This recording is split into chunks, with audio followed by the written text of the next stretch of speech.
There is nothing. Only warm primordial blackness. You're conscious ferments in it, no larger than a single grain of malt. You don't have to do anything anymore. Ever. Never, ever.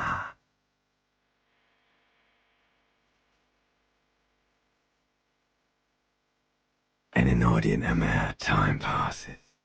It is utterly void of struggle. No ex-wives are contained within it.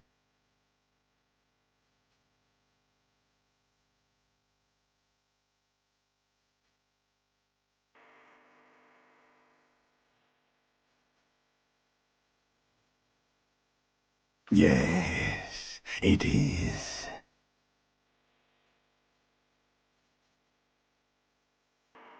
You got it, sweet brother. Nothing upon nothing upon nothing.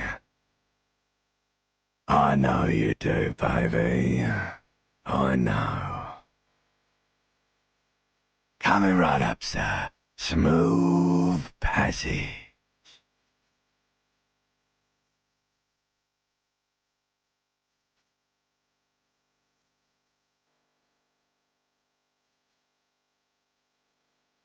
Do you really?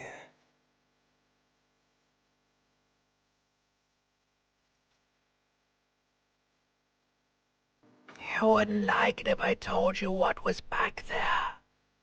Why'd you think you had to bludgeon yourself into oblivion?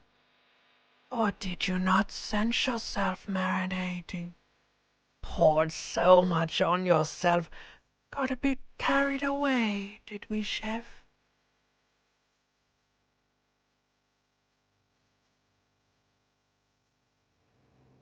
Yes, your one disco mother.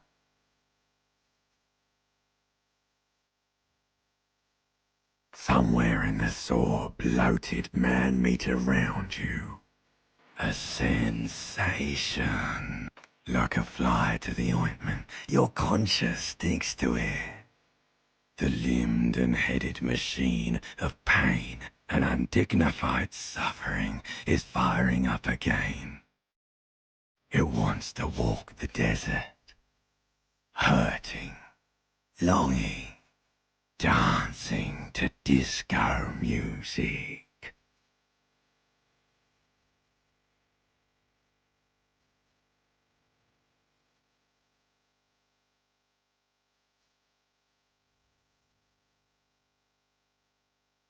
The stench of liquor rises from your mouth, and with it an ungodly headache.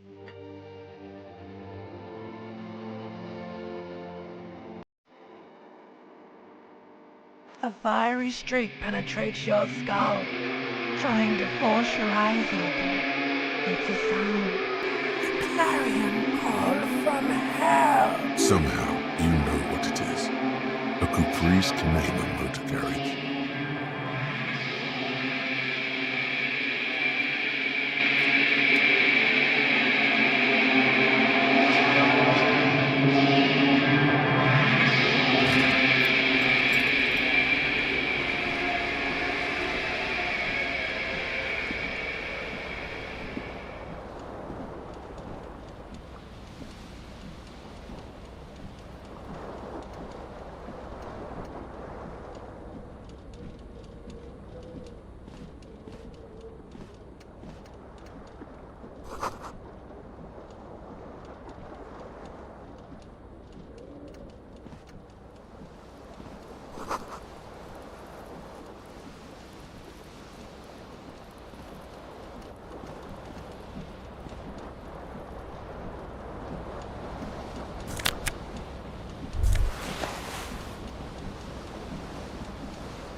This fan has two chain pull switches. One ends in a tiny fan, the other in a light bulb. A truly horrific necktie has somehow attached itself to one of the blades.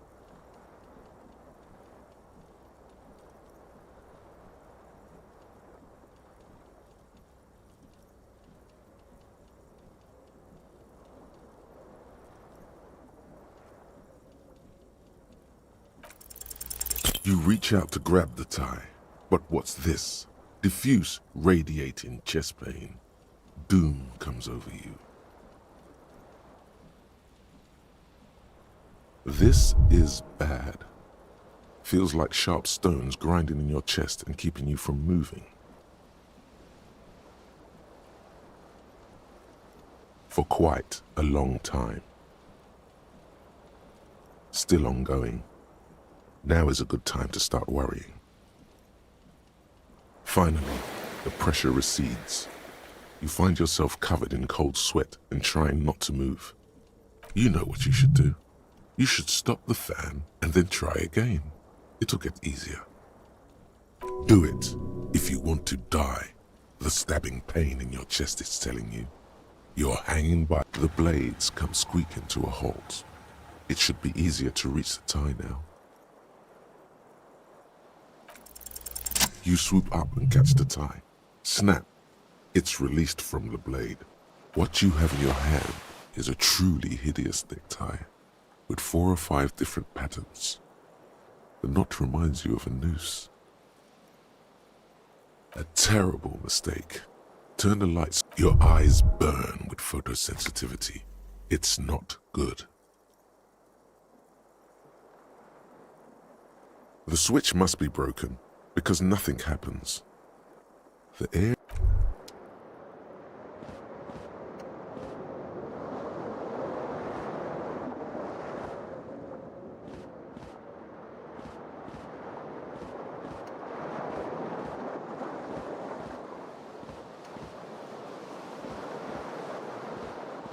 The window stands broken in its frame.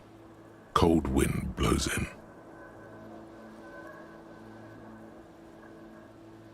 The morning light hurts your eyes. It's hazy, but you see the ocean and some war-torn buildings. The shards face outward. Whatever broke this window came from the inside.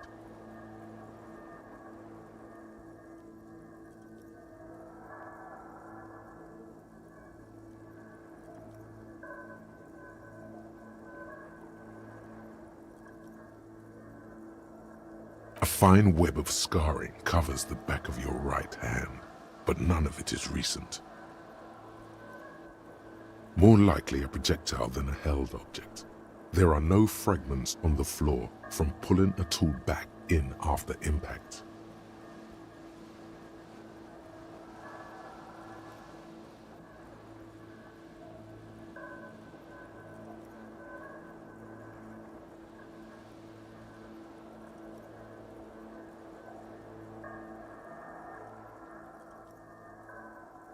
It is too large for a bullet, yet too small for a piece of furniture.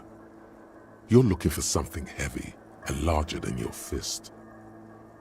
Like the green shoe that's on the hat rack in the corner, which, coincidentally, is missing its friend.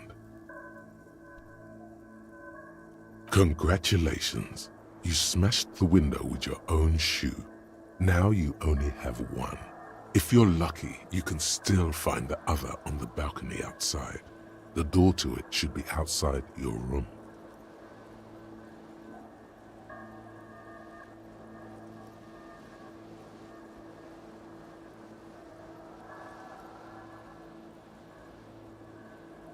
You mean someone else took your shoe off and smashed the window with it?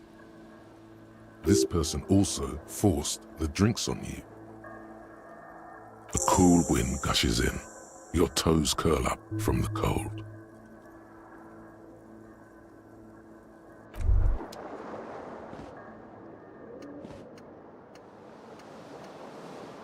You hear a jingle. Keys are clinking in the pocket of your flare-cut pants. It says "whirling in rags" on the aluminium keyring. There is a single key on the ring. The number 1 is etched on it. It should open the door. The Whirling in Rags is a hostel cafeteria on the urban coast, frequented by dock workers.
mirror hangs above a bent and broken sink. In a fierce discharge of masculine energy, someone has ripped half the faucet off. Hot water sprays from the base and steam covers the mirror. You cannot see yourself, just the outline of a man. Suddenly, you realize you have no memory of the face that awaits you there, underneath the soft vapor.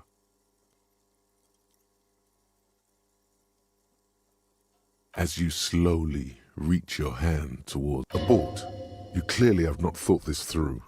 You won't like what you see there, and you will never unbecome it.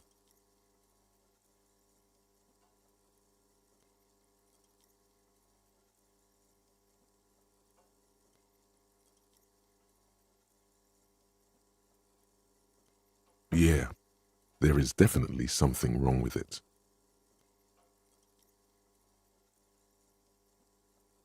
Where to even begin? There is the bloatedness, then the swollenness. It's like there's an upholstery of alcohol underneath your skin.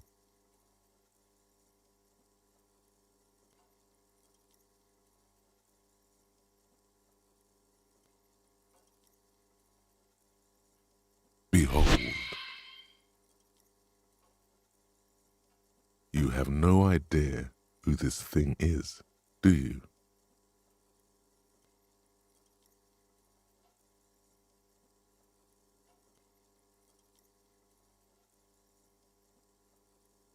Too late.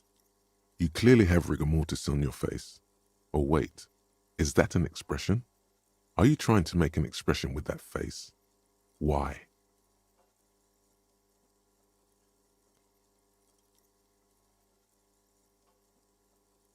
Please stop. It's horrible. You're scaring yourself.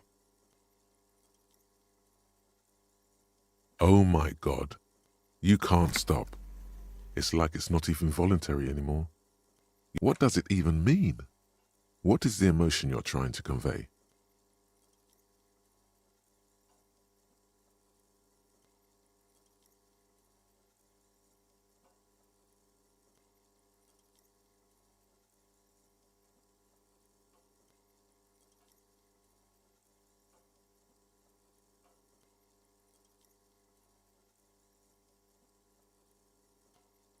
You are correct.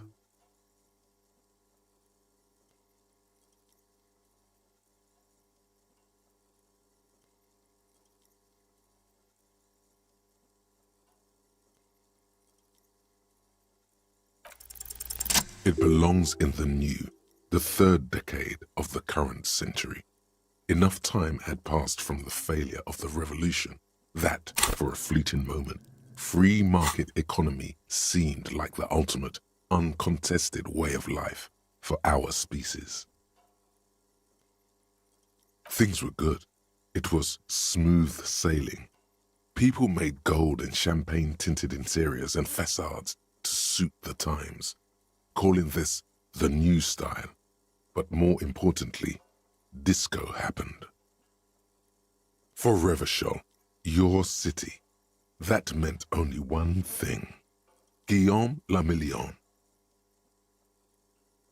If it doesn't rhyme, you're not pronouncing it. Out of the dazzling swirl of disco music, in an open-air boîte de nuit somewhere in Revachol West, Guillaume's blonde mane appeared on the screen. He sang some bullshit. Then he made the expression.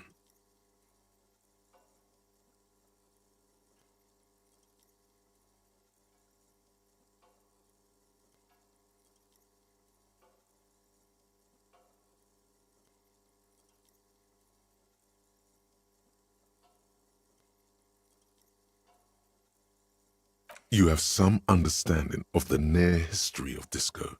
The rest is darkness, aside from the useless fact that the motor carriage outside was a caprice cinema.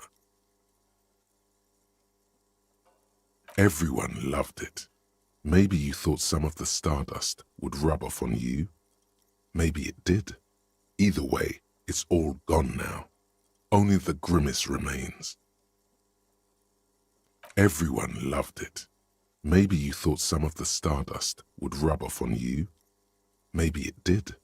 Either way, It's all gone now. Only the grimace remains. The click is used to spur on a horse. It also features heavily in Guillaume Le Million's regional mega hit, Don't Worry, Your Pretty Little Head. Some 20-odd years. There is a vast ocean of time between right now and the expression, looking good on you, or anyone.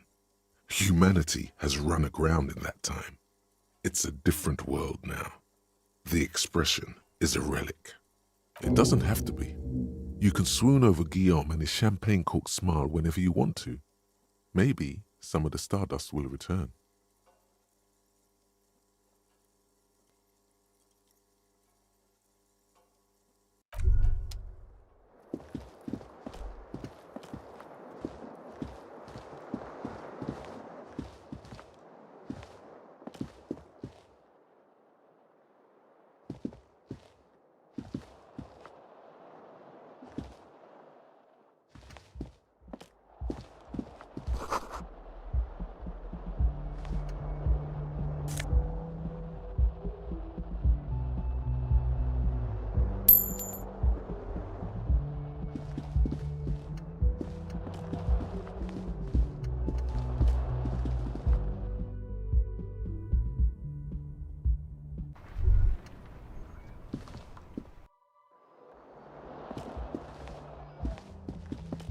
Hello, officer.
Something stirs in you as she's about to go. Call it an instinct, a need. The need to ask questions. It's like you said the words 1,000,000 times before. She looks back at you, a light glinting off her eyes. Yes?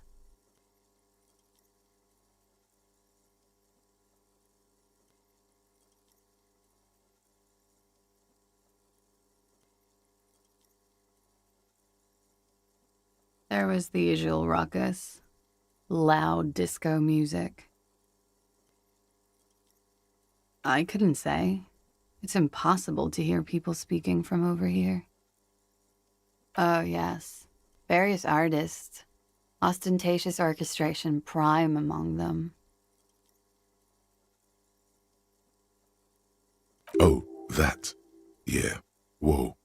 The less said about oh, the better. Oh, were huge where I come from. I was very young then, of course, like 7. Life gets hard, but we go on.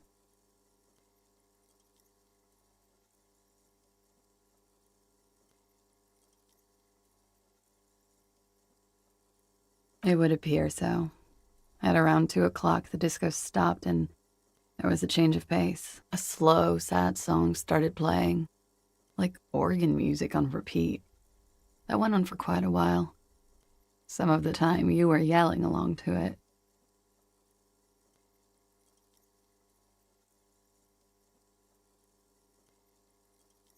Yes, there was a church in there, a really small church, like the smallest, saddest church in the whole world. It was about that. And that it doesn't matter anymore and that we're alone now. It was difficult to tell. The song itself was very quiet and soft, but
Hello, sweetie.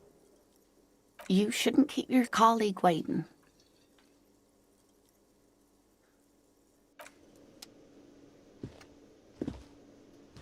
A bespectacled man in an orange bomber jacket is tapping his foot on the floor.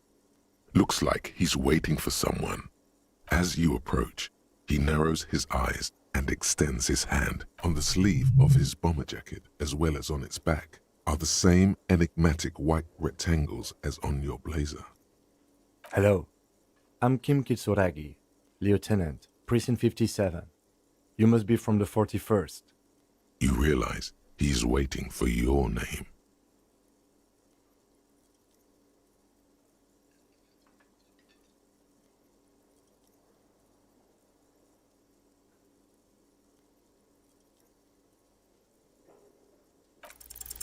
Raphael Ambrosius Cousteau.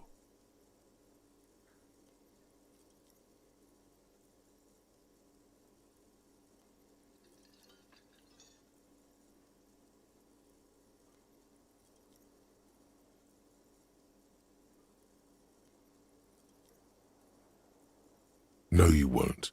Raphael Ambrosius Cousteau is one classy name, and you're one classy cop. Say it. Yes, well.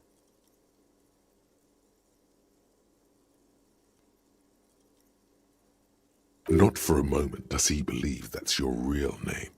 He casts it aside as an intra-departmental joke or a peculiarity he doesn't understand. It looks like we had a little scheduling error on Sunday. Saturday too, actually. Have you had time to talk to the manager here? What he means is, he has been trying to meet up with you for 2 days, but you have been otherwise occupied.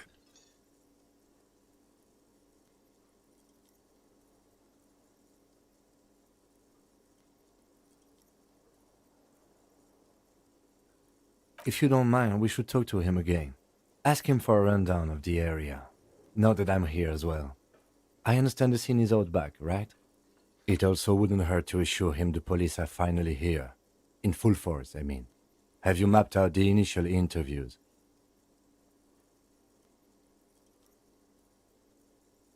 Okay, we'll have time for that after we take a look at the coroner's case. Have you removed the dead body from the tree?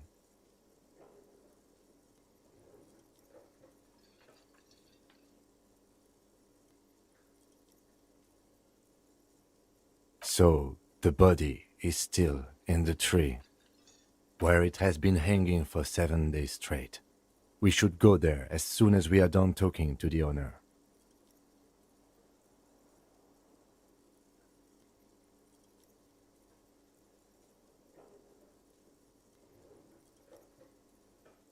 After you, officer.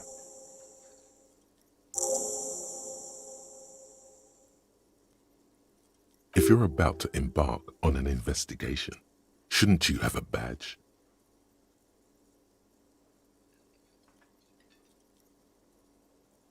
You mean you don't have a badge?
Austrian heavy cavalry was really, really wide. That hole in the fence must be enormous.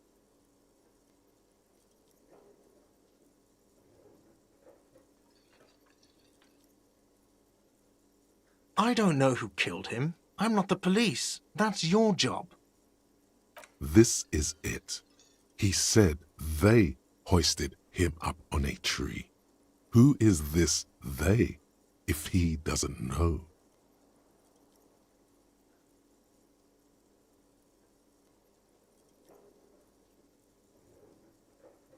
Oh, people are saying it was the union dock workers, that it was a lynching.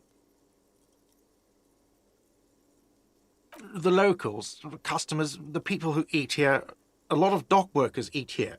Sylvie told me everyone knows the dock workers did it. Did the debarders themselves tell her this, or is it a rumor?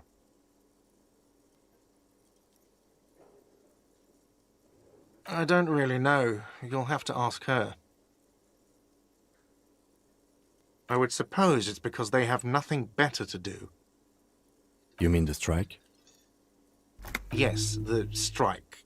The man they hanged was a security guard for the harbour company, I hear. A mercenary. The unionistas probably thought they'd send a message.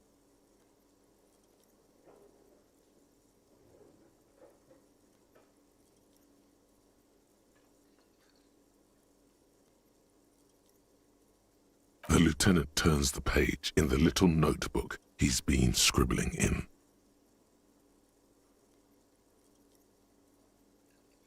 She went away because none of your business. Have they not been telling you you're a cop?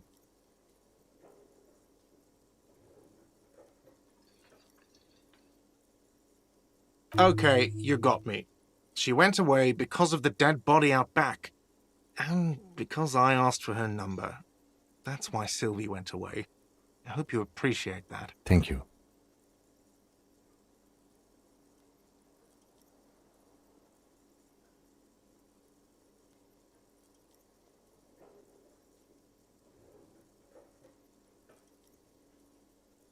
I asked an employee out. She didn't want to come, but felt obliged to.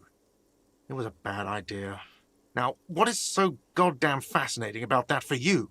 It's got nothing to do with the lynching.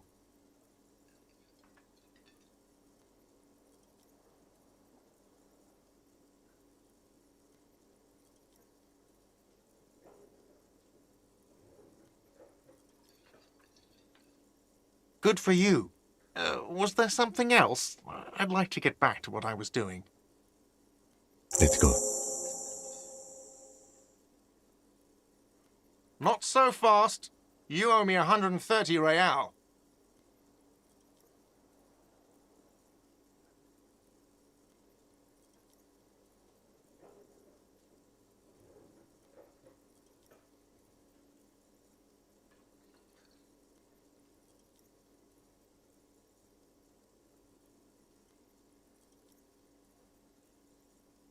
Oh, excuse me. You owe me 130 real.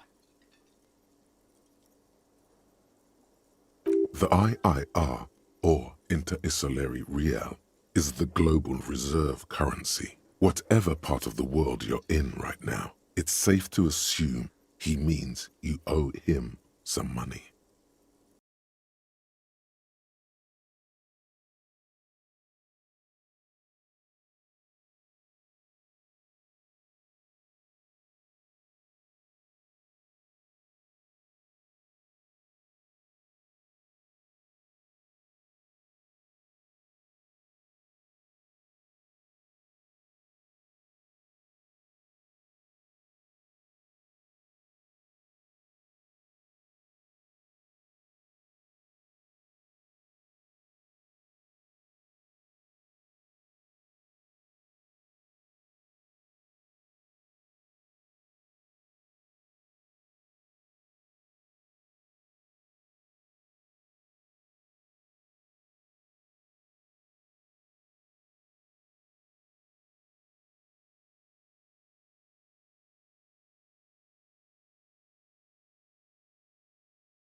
had to be somewhere.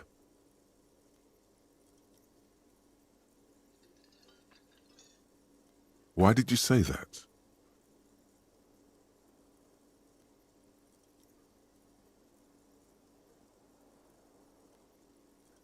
No.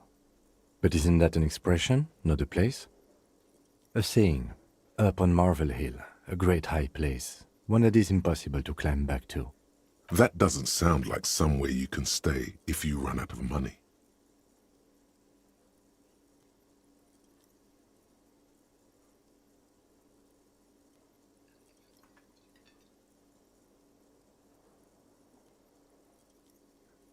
You can try.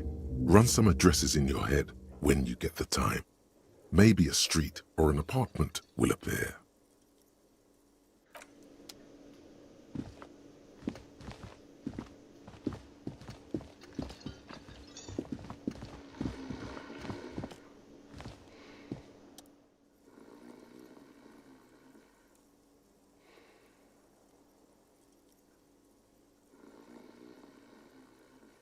A colorful piece of plastic is dangling from his carabiner. Makes your fingers itch. On the counter, rolled out of his open hand, you see a blister pack of headache medicine.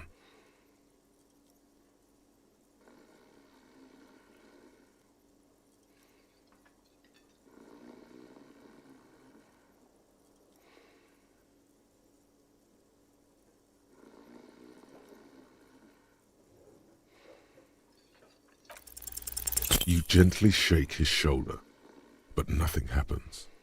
This man could probably sleep soundly in a ship's engine room. The man does not mind. You probably need them more than he does. You've just picked up some magnesium. This item is stored in the bottom left corner of the screen above your character portrait. Use magnesium to heal your morale if you have morale damage.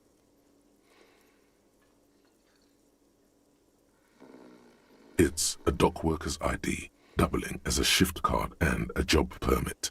A young, able-bodied man stares back at you from the photo. Santiago S. John.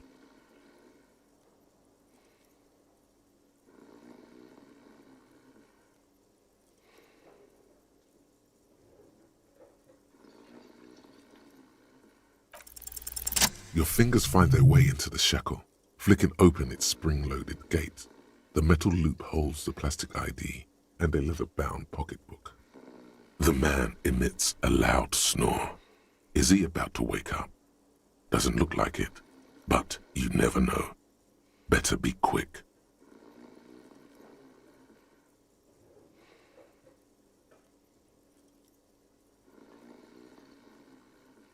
No, he's looking the other way, perhaps purposefully. You slip the plastic ID card out of the loop and pocket it. The man continues to snore. Just for the record, you look nothing like the man on the document. You find a black paper note with a woman's profile on it. Seems like this woman lived centuries ago. The note says, 5 real. It feels nice and greasy. Yum yum. Money. Think of all the things you can buy with this. The synapses in your brain fire with glee.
Yard.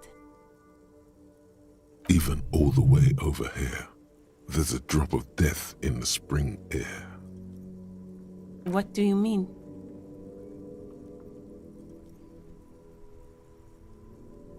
Yes, sir. District of Martinez. This intersection is called Roundabout North. He knows where we are. He just wants directions.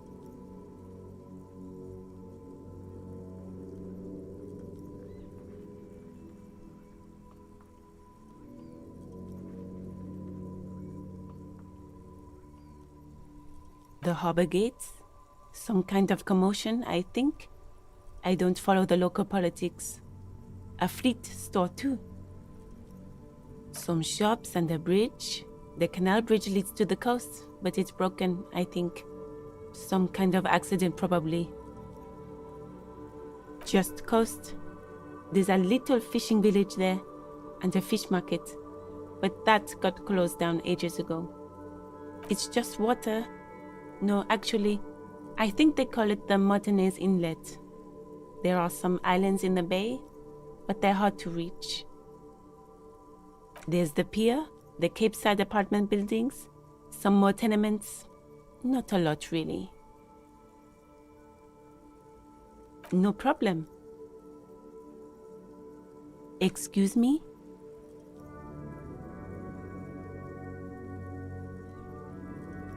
Oh, well, I didn't write it there. Okay.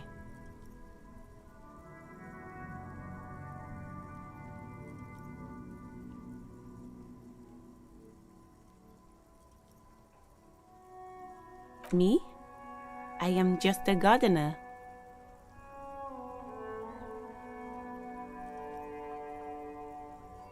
I am working. I have a greenhouse in the yard there. I've been trying to get some work done.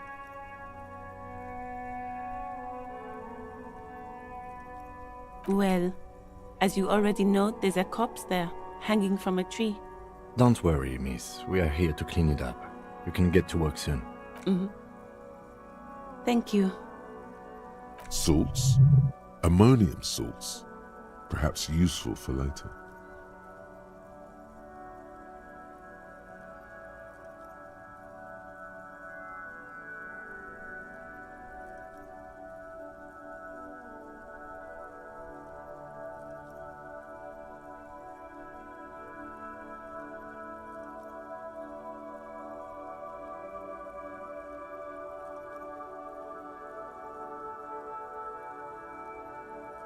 Of course. If there's a corpse, then you're going to need those gloves for the autopsy.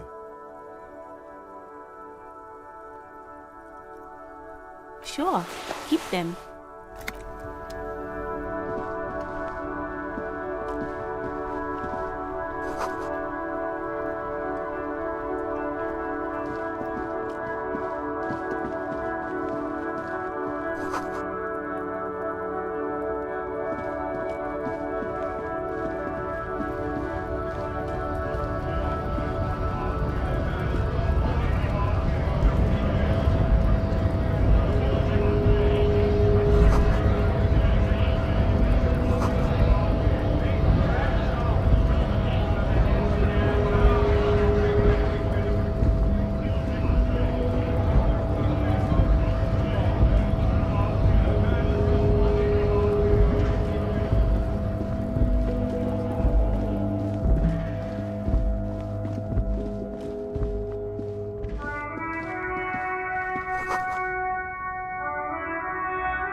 corpse looks at you with bulging white eyes.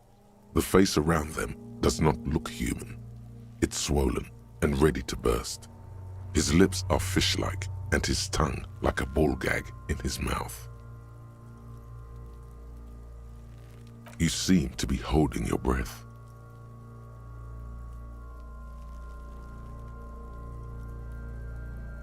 A cargo belt twists his neck at an unnatural angle.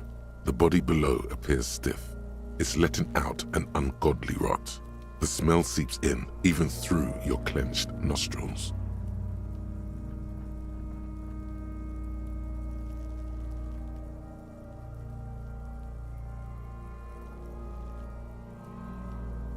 Active decay.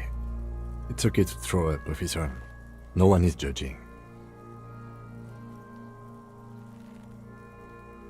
He's about to blow! Cop's gonna blow, Kuno!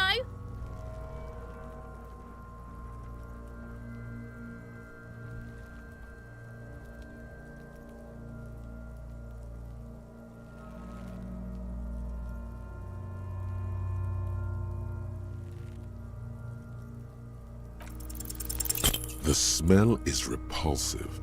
It pushes in from your mouth, more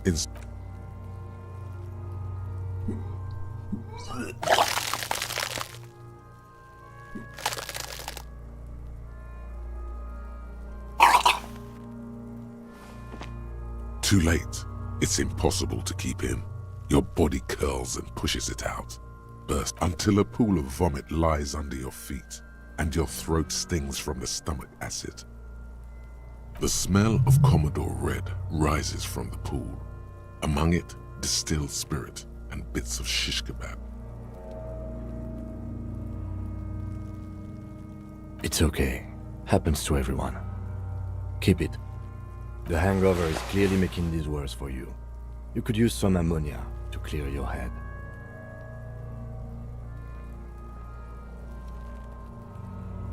That young woman, the gardener, mentioned she used salts for the smell.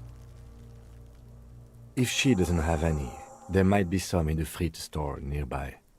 Acquiring ammonia will provide a modifier to the white check. Modifiers make checks easier and allow you to retry them.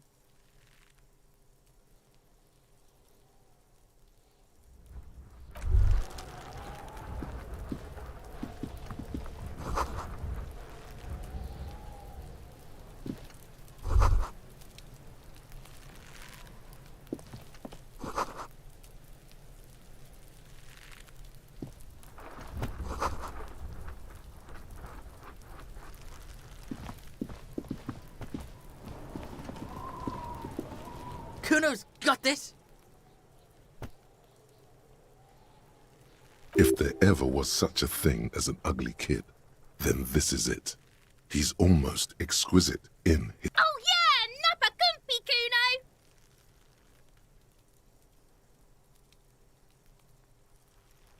Kuno! Right in the dick, Kuno! Get him right in the dick! It's love it in the dick! The boy is sweating profusely. His eyes are like two black holes and his jaw is twitching as if trying to break free from the empire of his body.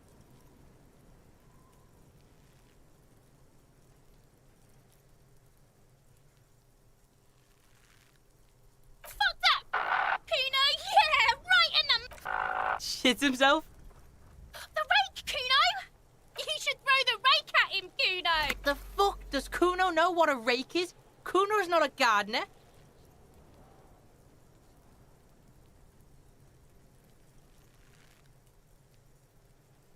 The fuck are you talking about? He's calling us Kuno! We shouldn't do anything. I don't tempt such forces. You will see. The language these kids are using, pure and... Alright, entertain the Kuno. Show me what you got. The kid moves his hands like a basketball player dribbling fast. Irregular speech patterns, overconfidence. Could this kid be on drugs? This warrants further investigation into this Kuno.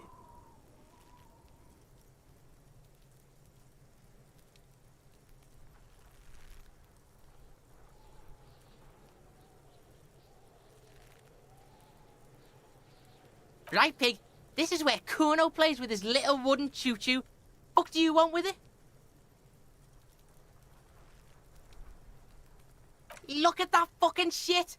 You're trying to get Kuno killed!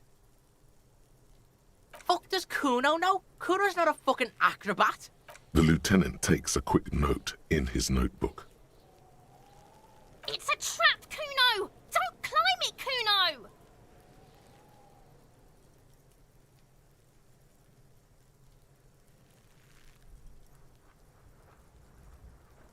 Dunno.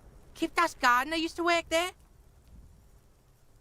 Kipt is a pejorative term used to describe people of South Seminese or Areopagite descent. It used to be a common first name among the Areopagites of Ilmara. Not so much anymore.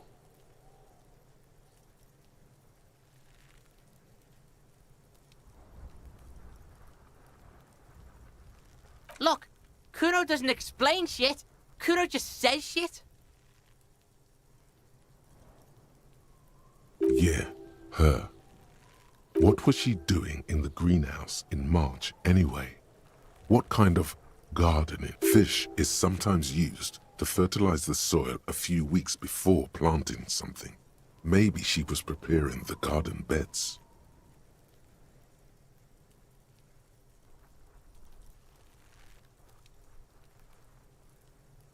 Yes, it seems suspicious. You don't like things being like that. Suspicious. Yeah, whatever. Kuno doesn't give a shit. Shitload, Pig. What's your question? Don't tell the pig shit, Kuno! This is where you quickly ask him questions. Real cop questions. Like a cop. Kuno's fuck imp. Kuno uses the fuck imp for target practice. He's trying to hide the fact that he doesn't know.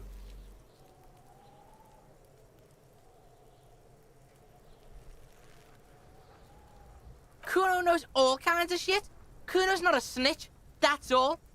Trying to make the Kuno sing into the popo phone.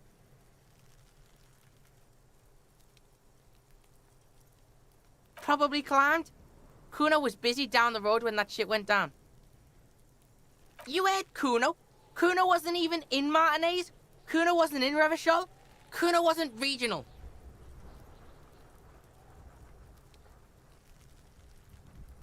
I don't know. Some fucking Mesk or I don't know. Some other place. Night City. Kuno was in fucking Night City. There is no Night City anywhere. That sounds like the name of a city in some pulp science fiction novel.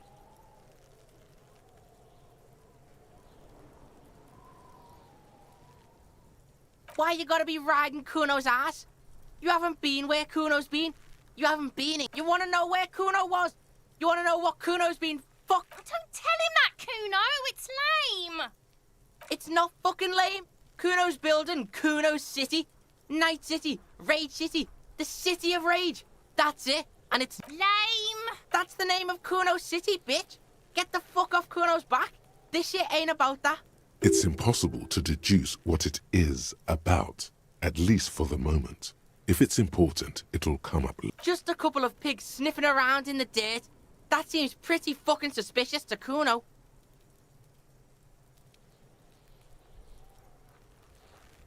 Yeah, you tell the faggoty, Kuno!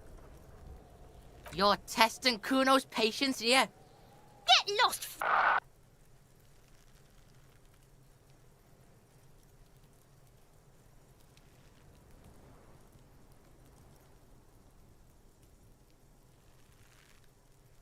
Yeah?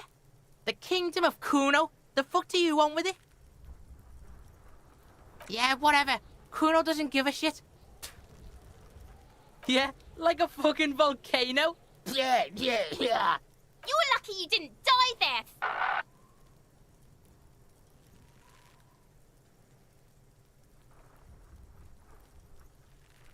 Wish Kuno could. That's Kuno's Kuno, pig. It's always Kuno, never I. Clearly the kid's using the third-person perspective as a shield.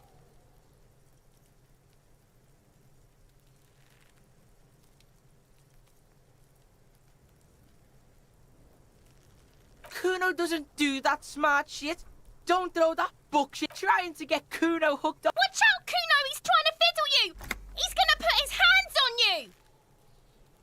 Help! Pig's got Kuno! Help! Rape! Help! He's got the Kuno, help! Everyone can hear. You need to get the hell out of here before. Yeah? Get out of here before the Kuno beats the shit. Yeah, that's right. Drag your fat ass out of here, fat boy, before Kuno fucks you. Bang! Got bugged by the Kuno. We alright? You wanna get...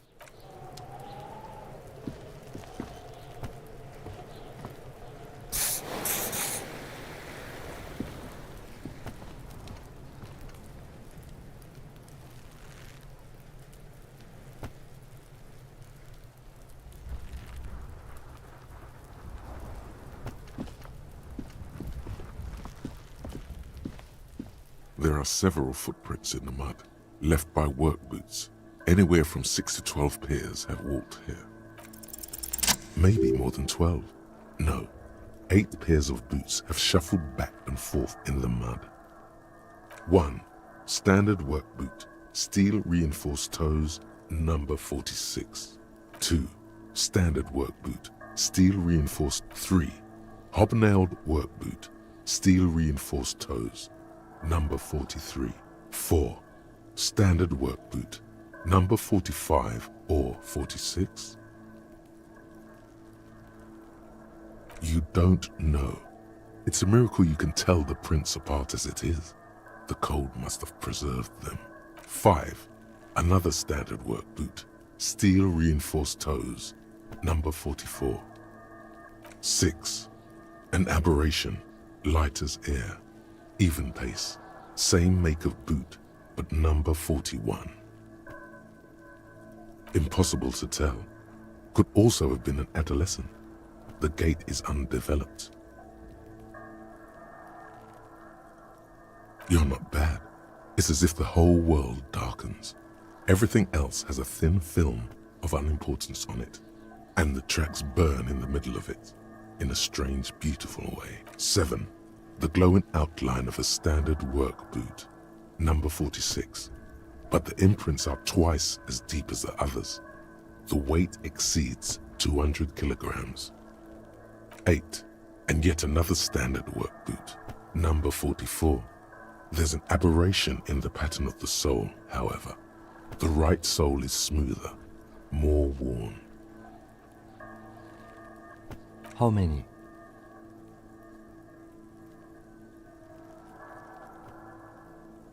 I was pretty off then. I counted 20.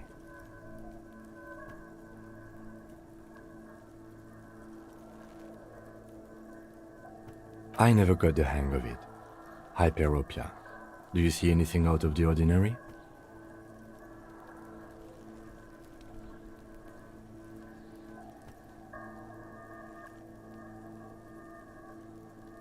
Interesting. Let's name it the Old Soul. Someone operating a workbench with a pedal? Like a joiner at the harbor? Or maybe a drummer?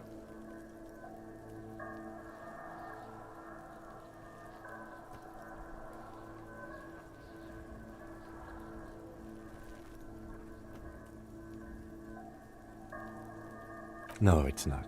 Forget I said it. We are not looking for a drummer. Perhaps it could be a driver. A driver would wear out the right shoe before the left. The accelerator is on the right.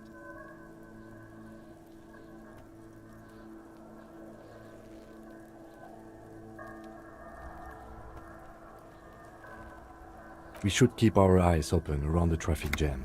See whether anyone strikes out as a potential suspect. Seems prudent, no?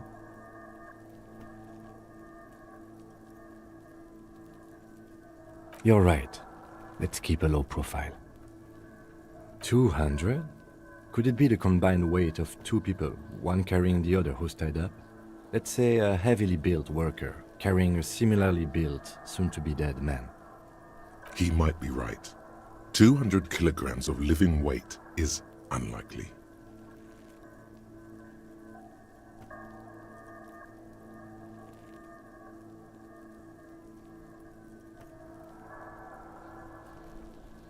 Possibly, yes.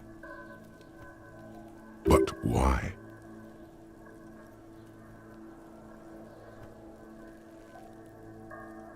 Yes, they could have used a makeshift stretcher or just march him up to the gallows.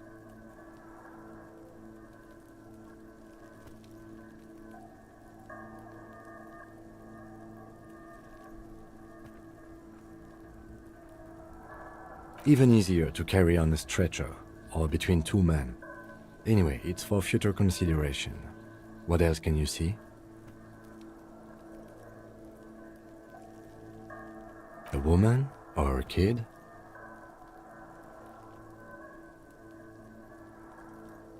Understood. Anything else? A woman? Okay. How do you know?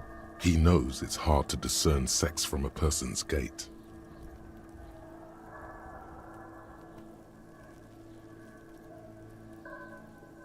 Understood. Anything else?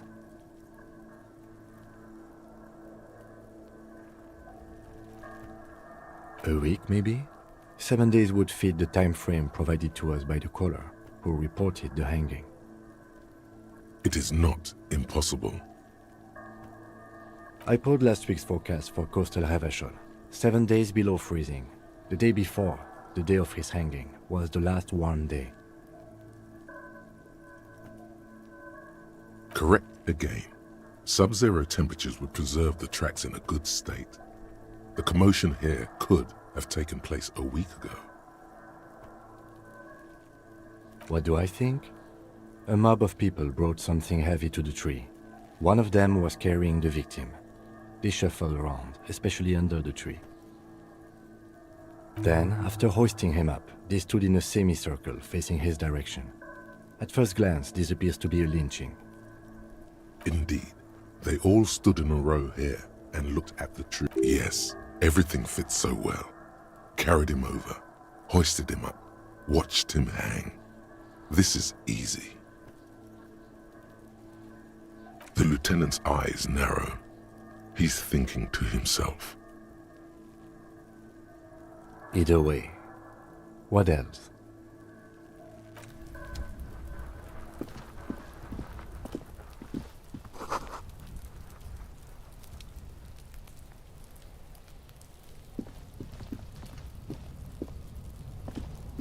An inconspicuous pile of the roofing material, Eternite.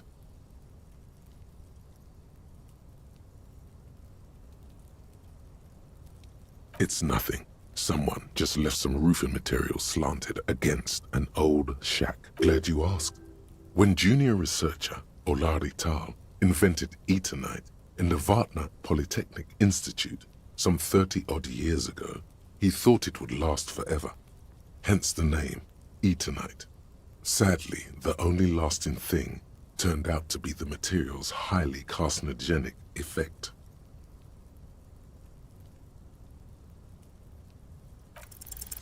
Because there's a secret door hidden behind the panels of Eternite. That's why they're too orderly. There it is. You see a shabby little door.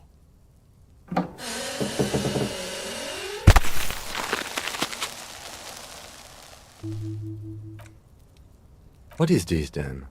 A tool shed? Let's investigate.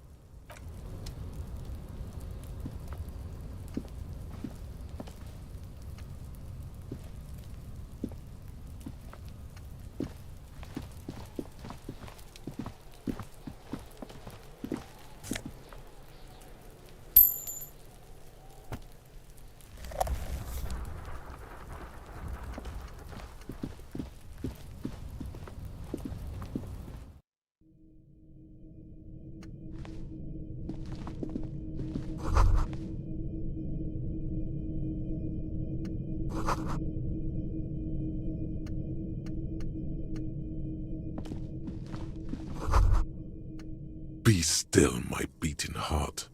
It's amphetamine, sweet, and the lieutenant isn't studying the powder in the mirror. There's a good vague way to ask where he stands on drug use. Professionally, I mean.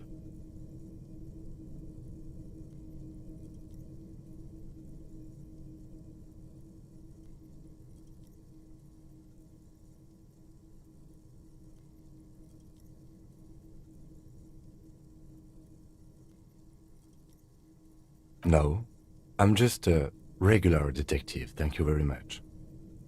Perhaps not. This is below our pay grade, detective. However, see that ladder there? It's probably another way into the industrial harbor, no? A secret path the local kids...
Yes?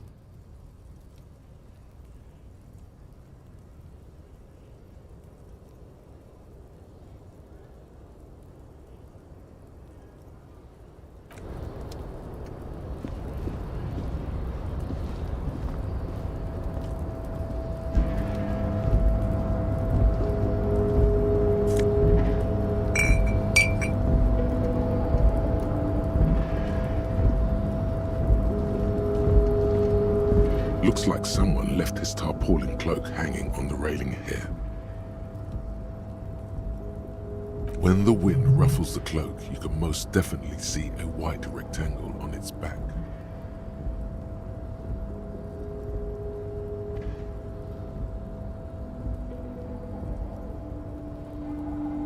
Yes, it's probably yours. It bears the RCM insignia, and you have a habit of being careless with your equipment. You could probably make the jump. You look like you've done some track and field in your day.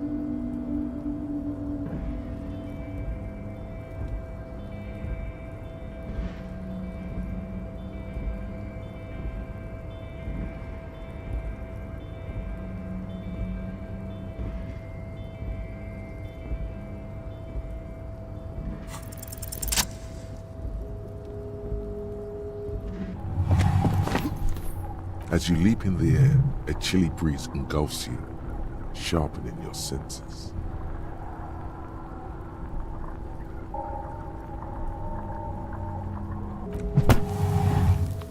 As the concrete floor welcomes you, you realize it's been a while since you felt so alive, alert, capable. Must be the adrenaline. I knew you could do it. My climbing down might not have been as disco as your jump, but at least we can explore the harbor now. With your feet firmly planted on the concrete, the noise of the harbor rushes back in.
On second glance, someone has forgotten to properly close. It's unfortunate for the Union to just leave their paperwork lying around like this.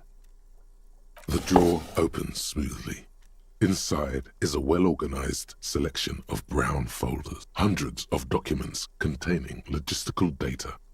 Two kinds of transactions stand out. Materials coming into Revachol and the same materials being handed over to companies inside Revachol. Couron, Coal City, La Delta, and Jamrock are listed among the many districts where the imports are being sold. It's hard to make sense of this thicket of company names, dates, quantities, and percentages. You try to focus, but the lines are getting blurry.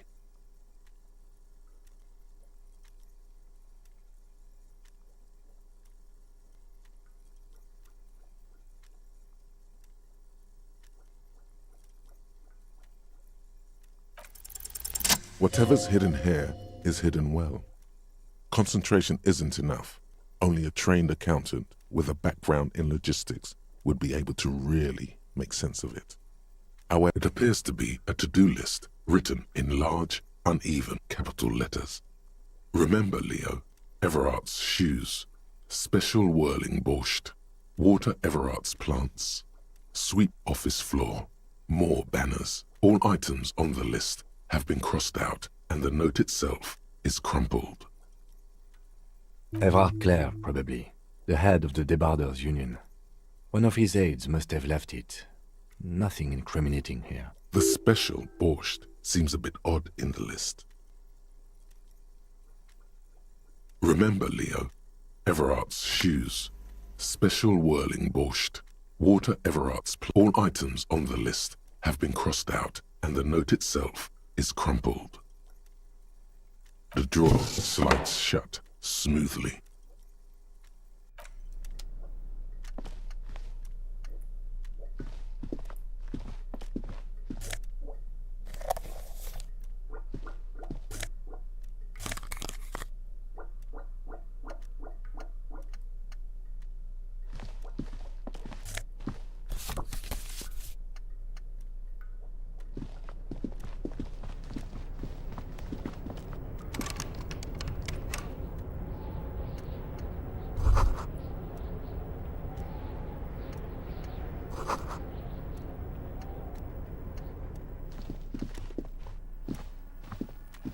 An imposing combination of a punch clock and a payphone is looking down at you from the wall. A note on the side says, "Tokens unavailable due to strike. Use change." The machine swallows your coin and seems to be waiting for your next move.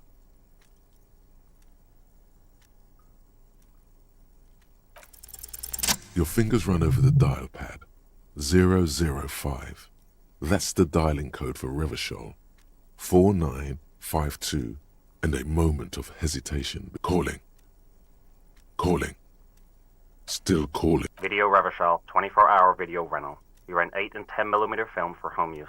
This is Lamy. How may I help you? The voice of a youngster on the other end sounds as enthusiastic as that of a man walking towards the gallows. Video Revachol is a 24-hour video rental. We rent 8 and 10mm film for home use. This is Lamy.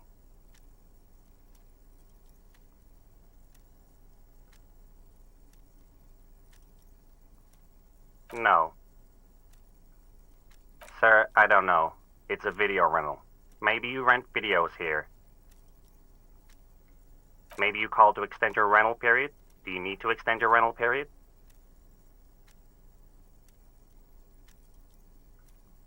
Raphael, what? Listen, I can't help you over the phone. If you need further assistance, you can visit us on the corner of Voyager and Main. Are we done? The call is terminated by the other party. You're left.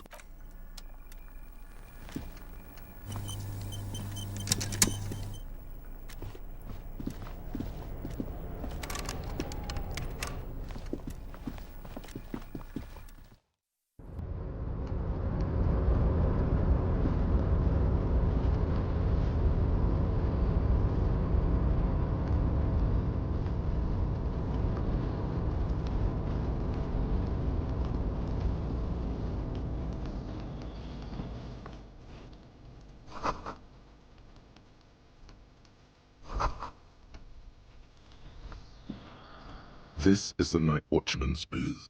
The name on the door reads, "Listen, it's okay to take a few minutes to yourself. Sit down and have a breather."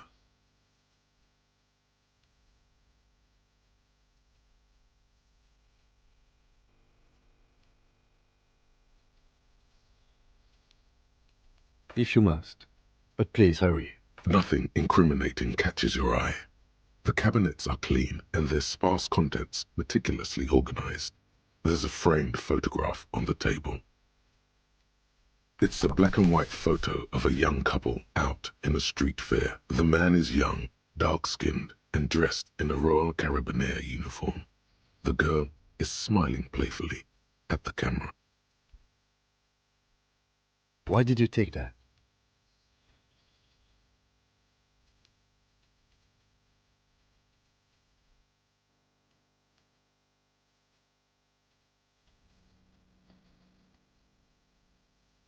Fine. But let's move. I don't want... The chair is not as austere as the rest of the booth. A thin grey pillow is attached to the seat, secured to the stiles by black ribbons. Stale air floods through your nostrils. Not a single mote of dust floats inside your lungs, though. The inside of the booth is immaculate. Stale air floods through your nostrils. The drawers are empty, save for old timesheets and receipts. One small box, however, does hold some cheap painkillers. They are slightly out of date.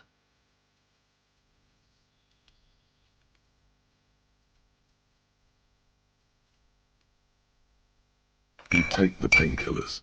They are yours now. Oh boy, where to start?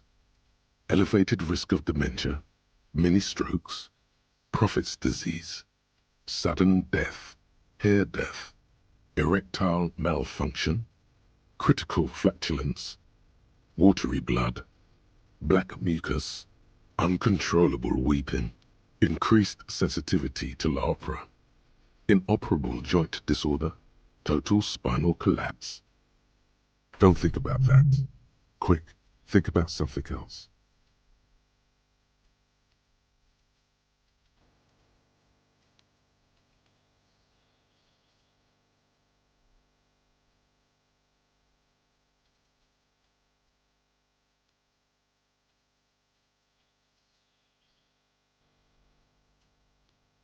The enormity of the case before you dwarfs the list of side effects. You can't even see the side effects anymore. They're not. You stand and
the front of this quarterly journal features a large satirical portrait of the late King Friesel.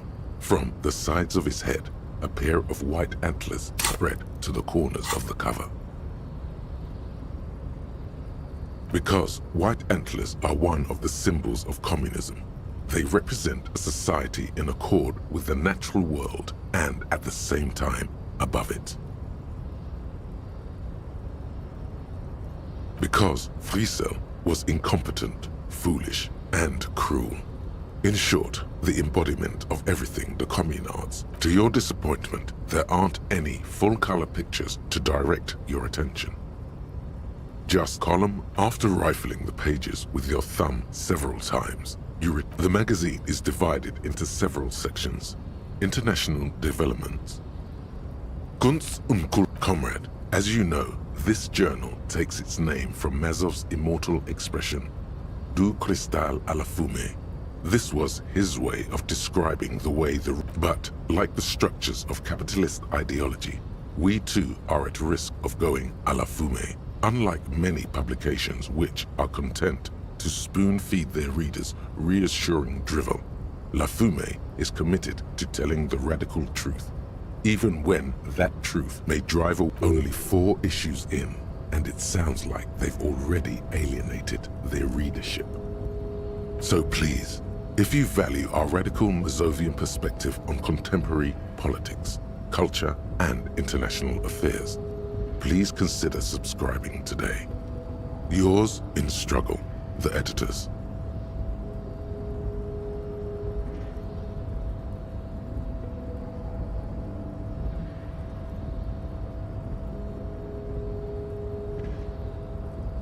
You flip back to the front of the magazine.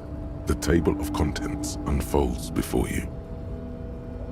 This section includes a long, tedious critique of the latest round of free trade negotiations between the EPIS nations. You also skip over an article about heavy fuel oil smuggling along the Messina border, something about bear wrestling in Samara, book riots in Yugograd. Whoa, whoa, whoa. Bear wrestling. Flip back to that.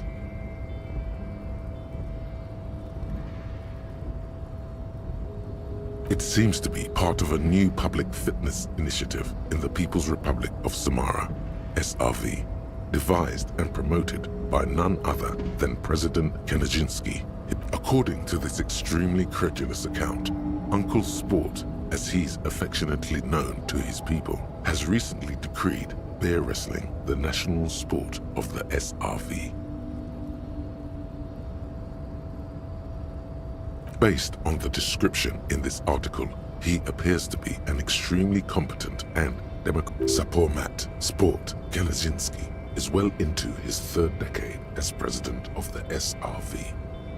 Outside Samara, he's known for 3 things: brutal repression of internal dissent, monumental corruption, and a near pathological obsession with physical fitness.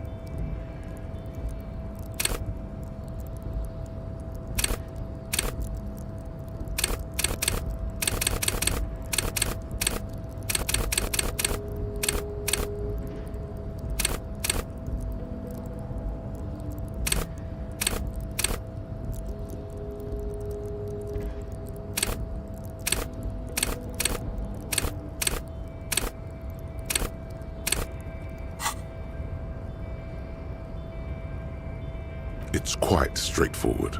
A standard match features 1 man, or in some cases, woman, against 1 bear. 2 competitors, 1 ring, 5 rounds, or until incapacitation. According to the SRV's Ministry of Information, the program has been a tremendous success. This is the SRV we're talking about. If you think those are the real numbers, there's probably a guy who wants to sell you a bridge in Lachette.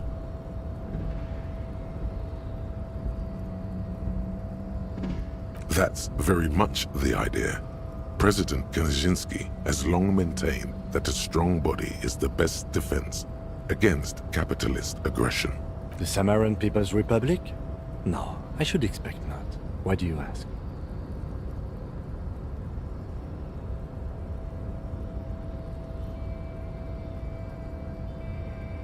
They're quite the spectacle, as I understand. I've heard they make the people in the front rows wear plastic sheets. On account of the blood, you see. You flip back to the front of the magazine. The tape, it takes a moment, but gradually it dawns on why they decided to title this one section in Volda. As you leaf through this section, you come across several reviews of recent radio plays.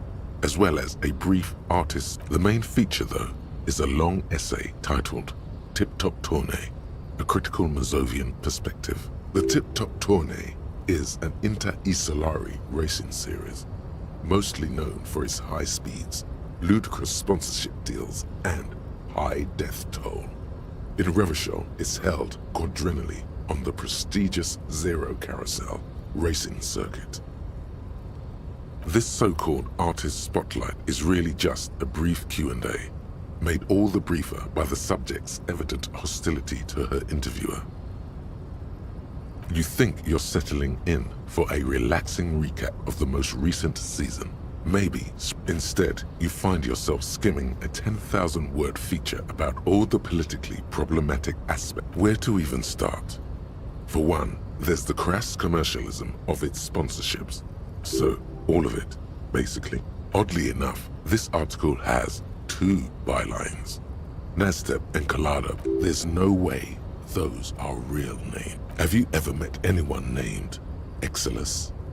Come on, they're plainly pseudonyms. Under capitalism, the article says, every pursuit has its price. Every pleasure, even one as elemental as the joy of racing others around a track, is reduced. Thus, the so-called tournée becomes a competition between increasingly meaningless brand signals, and that precisely is what's problematic about it. Were it not for the promise at the end of the day, it's the destruction of these 750,000 real races that you're really watching for.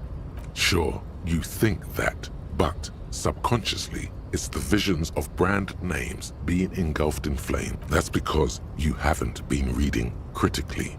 But don't worry.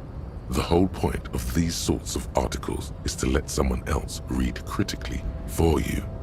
Oh, come on. Can this article read your mind? A certain kind of... If I had to wager, I'd say they've never even seen the inside of a motor, much less a motor race. I take whatever they write with a large grain of salt. You flip back to the front of the magazine.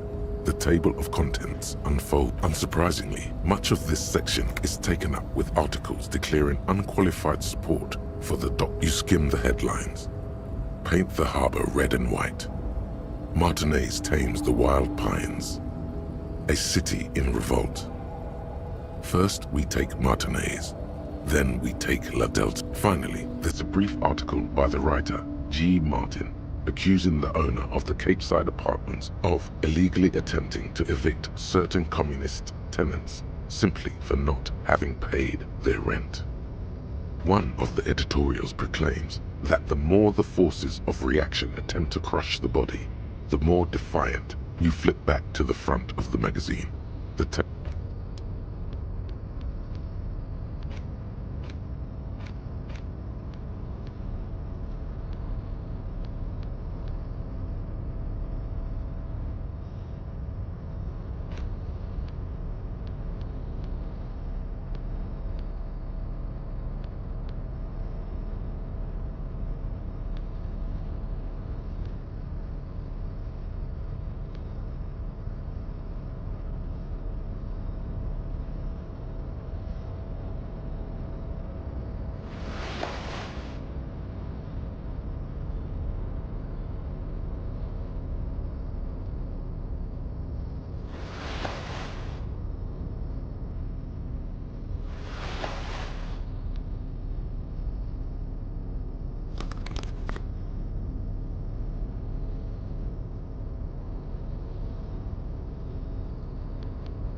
container, The lyrics to this container song are being made up. The accent is so thick, it's impossible not to notice he's Ubi, from the vanishing peninsula of Ubisund on Muindi. Container, used to be Wild Pines. Container, now belongs to Everard. Everard, he looks after everyone. I see you are not a union man, mister. Did you get lost? You're not one of them scabs, are you? I mean, I don't personally mind. Folks is just folks, you know, and folks gotta eat. Just some of the other guys don't look too kindly on the scabbing kind, if you know what I mean, mister. Oh yes, born and raised in Irish, mister. Mum had to leave my dad after he got a bit violent. Took us here to the new world. People say us Ubis are up to all sorts of trouble with sheep and other animals and whatnot. I just want you to know there was never any of that where I come from. No sir, those are just nasty rumours. Thank you for clarifying that, sir. Oh, I'm just making some covers for them containers here. Yes I am. So it's easier for the crane operators to spot them. The containers in the yard are green in Wild Pine's livery, and the mountains rising behind Leo is all red in Union colors. It's like some red infection was spreading outwards from the container yard's core. There appear to be cisterns underneath the Union container covers.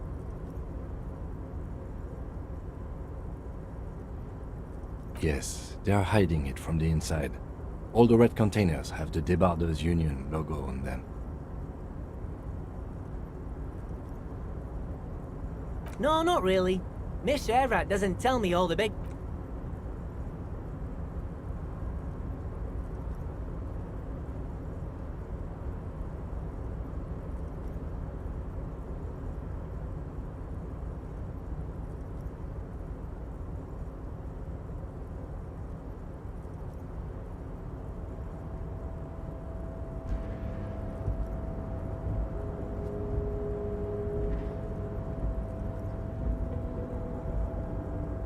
Oh, I don't know, mister.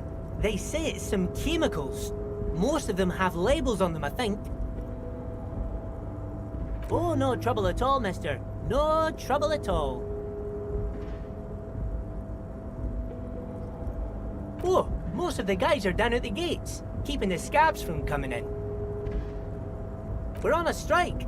The whole union is. You don't have to work when you're on strike. Ha! We haven't worked for... So no one is working? Not everyone is down there, of course.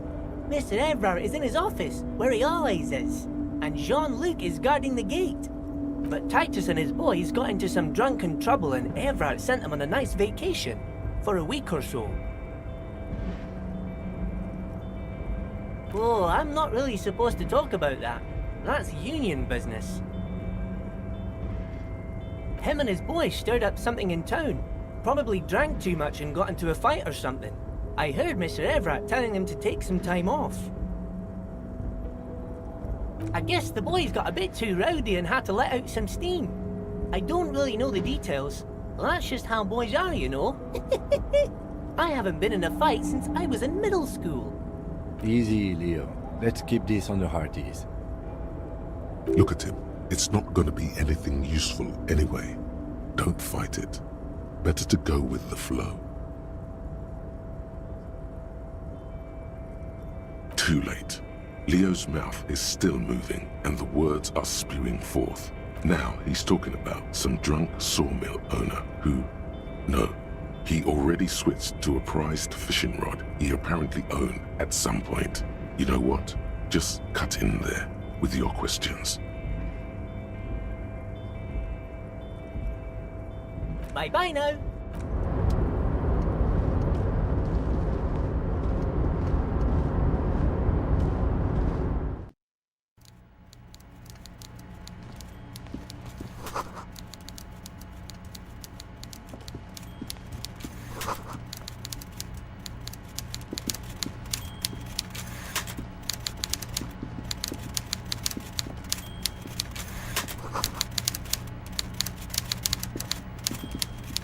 Before you is a walrus of a man seated behind a large desk.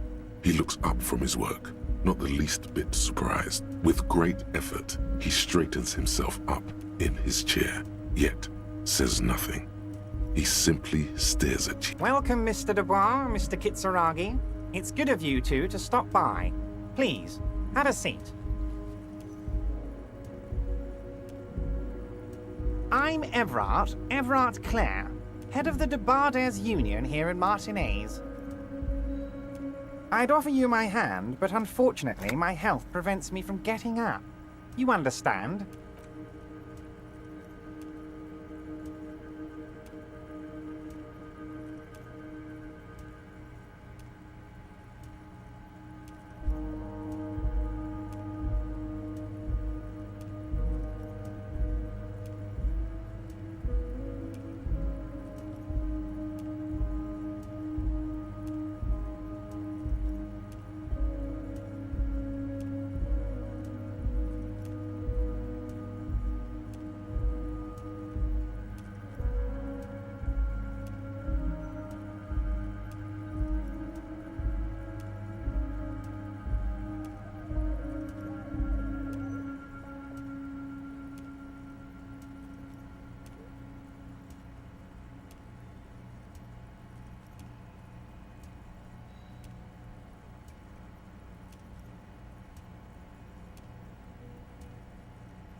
He looks extremely comfortable. The tiny folding chair, on the other hand, looks like a toy.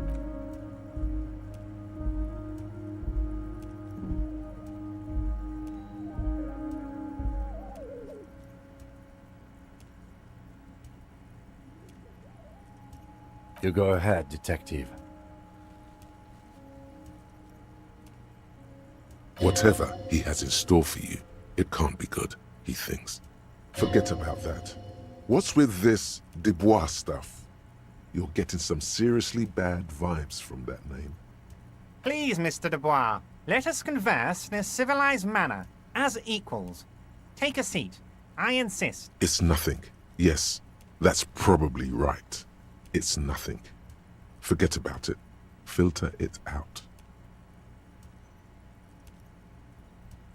Excellent, Mr. Dubois. I can see that you're a reasonable man, and reasonable men can be of great use to one another. So tell me, how can the head of the Debarders Union help a representative of the Revachol Citizens Militia today? The chair you're sitting on has got to be the most uncomfortable chair in the world. It's violating your backside. Oh, by the way, I heard you got a rather rude reception from a certain Lawrence Gart. Some people have no manners, it pains me to say. This should take care of that nonsense.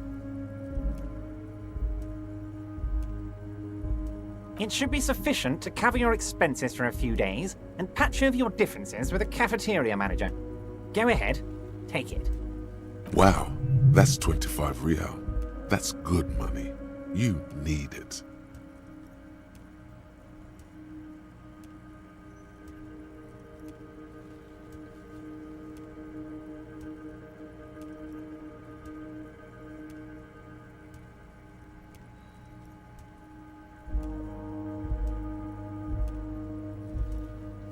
Yes, I know Lawrence. He's a real character. No union man in him. With a grin, he points to the checker game. It's like you're on a game show. At least don't thank him for it.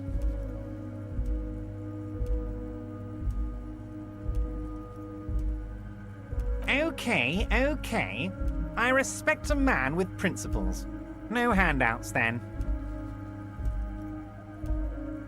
Now, I'd like to set your mind at ease about one other matter. Your lost gun. Let me assure you, Union people are on it as we speak. I've got my best hounds looking for that lost gun. His slug-like lips move, but all you hear is an echo. Lost gun, lost gun, lost gun.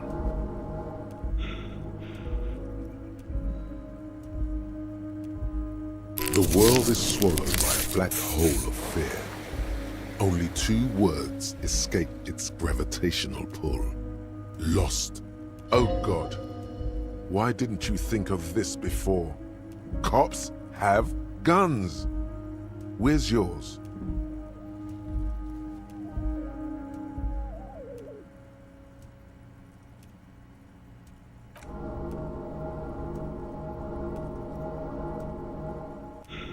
It's gone. Your gun is gone. Are you all right, Harry? You seem anxious. Don't be. It's not like you left it loaded. You didn't lose a loaded gun. Local children aren't out there playing with it right now, pointing it into their own mouths. It's in a safe place. I just know it. I have a feeling. It was loaded. There were 2 bullets in it. You always keep at least 2 barrels loaded.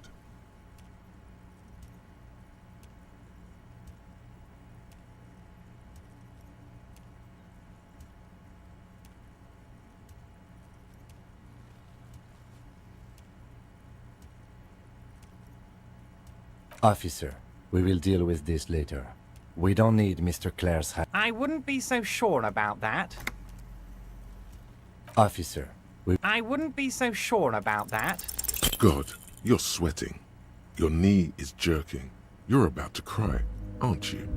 You're about to cry because you lost your gun and those children are gonna shoot themselves with it. Mr. Dubois, you don't look so good.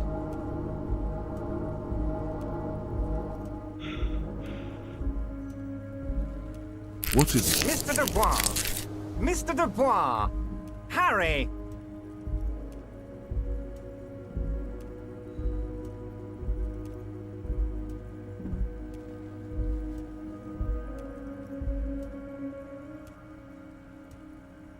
Mr. Dubois, are you okay?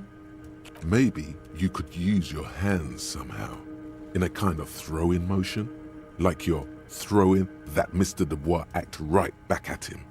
He's Mr. Dubois.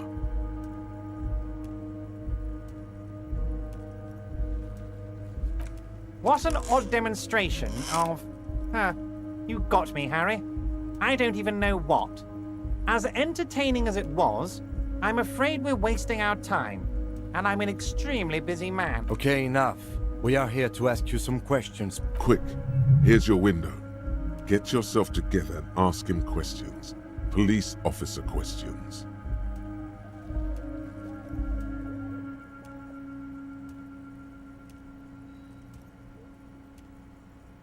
Oh, of course. That's your main thing here. That's why you're in Martinez. I know everything that goes on around here, and I would love to discuss it with you. I mean, it's no secret that the lynching is connected to the strike.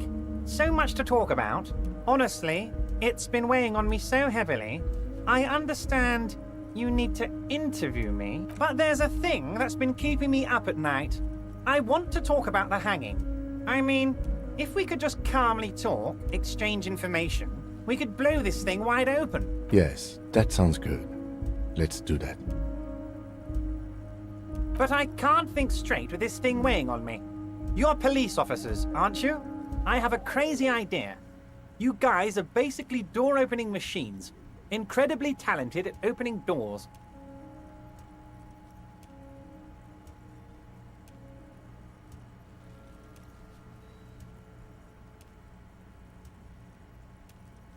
Oh, you're being too modest, my friend.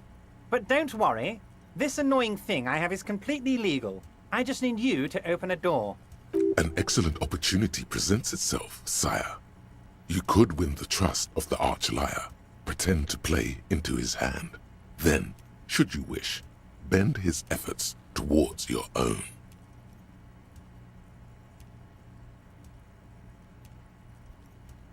Oh, no one's. It's just a weasel. A weasel lives there. Nothing for you to worry about. Harry, I'm a very busy man, and more importantly, I don't have that extraordinary physique you do. You look like you could run around all day. You want to send someone a message that the police are working for you. I repeat, I'm a very, very busy man, Mr. Kitsuragi, and therefore I must occasionally enlist outside help. So what will it be, Harry? A loud blabbering weasel. When weasels feel no one is watching, they start acting foolishly. Just go there, unlock the door, and leave it open. It's been such a burden on me, Harry. I just want this to be over so I can discuss business with you.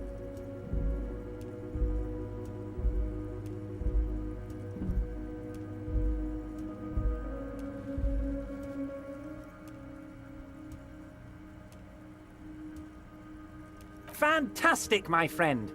Just let me know when it's done and we can take our friendship to the next level. You can get the key from Manana. He's down by the gates. Manana's like a free agent in the... Just open the door. You don't need to go in or anything. I just want that weasel to come home and see the unlocked door.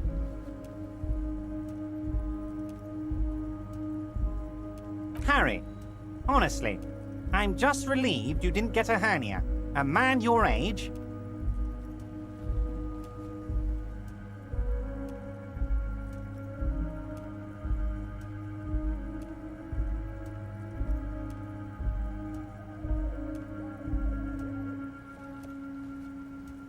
Yes, Harry.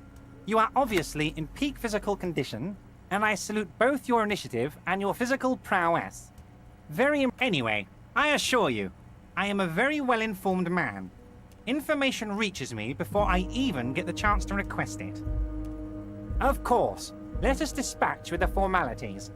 You call me Everard, I call you Harry. My God, so it's true. I didn't want to believe it, but you are a fantastic science fiction amnesiac cop, aren't you? What are the odds of that? I think the odds of that are very low. It might be a good idea to hide your confusion. I mean, see what his game is first. So good to hear that, Harry. Apparently my sources were wrong. However, if you did have a spot of memory trouble, I could help you out. With my big fat folder.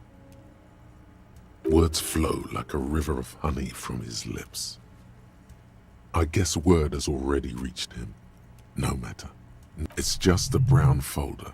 You can't make out what's written on it. Are you trying to tell me you've gotten hold of some of our documents? Mr. Kitsuragi, would you mind? Me and Harry are talking about his lost identity right now. Don't just jump to the folder. That's not smart. Shows you're on the edge. Do some probing first.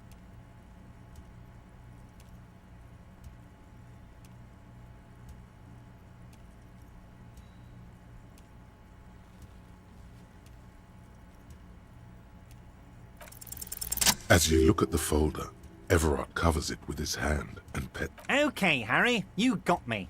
This is from the Census Bureau, not the RCM. Those Census Bureau people are absolutely corrupt. You should do something about them.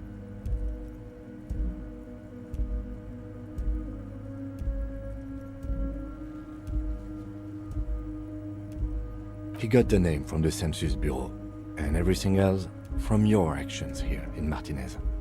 Yes, Mr. Kitsuragi from the Census Bureau. Like I said, now I'm actually a very busy man, so is there anything else I can do for you, Harry? That means he doesn't really know anything about a pity.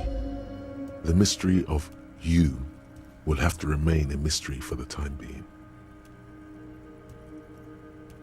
Yes, that's what I said. Try to keep up, okay? Let's move on. Wait. You need this to get in and out through the gate.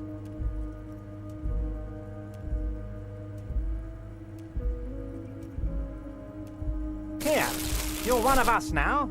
A real red and white union man.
Scab? You're hazy on the notion of a scab. Smells like politics, though. Maybe it's got something to do with the flask he reaches for from time to time.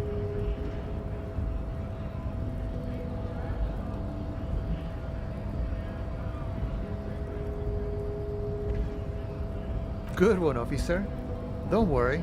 We here have solidarity with the RCM. Imagine, you cops going on a strike, but then another cop comes in and says, let us cop for less money. Speaking of, what brings the RCM here, to the Wild North?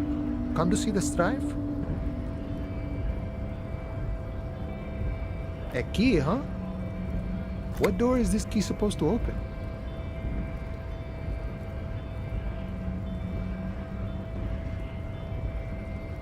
Oh, say no more. I got you. I got that key right here. And let me tell you, it's mighty good of you to help us out during the strike. Working class solidarity, as they say.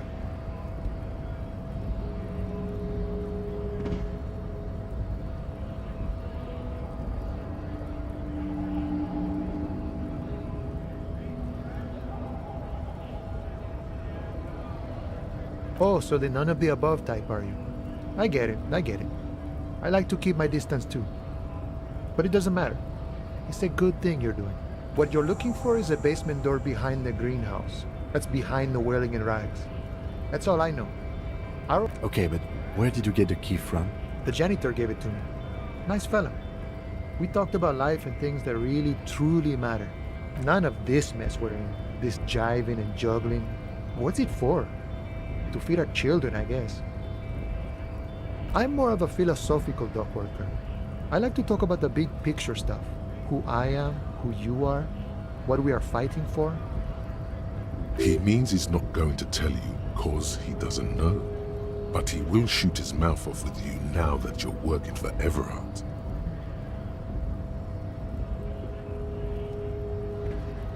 The mercenary, eh? Who could have killed him? That's indeed the question. Why even do such a thing? The man whispers a jaunty tune. A coastal breeze rough. We're negotiating our share. Aye.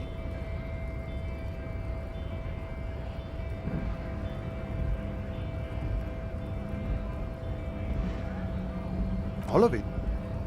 However, right now we want all the harbor workers to be on the company's board, so they could take part in the decision making. This seditious talk sounds like communism. Just so we're on the same page, communism is basically wanting to kill the rich people or deporting them to a labor camp in southeast Grad. But don't say that out loud if you're a communist.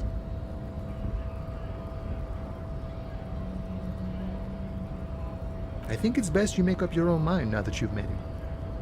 In my eyes, he is a capable organizer and a decent businessman.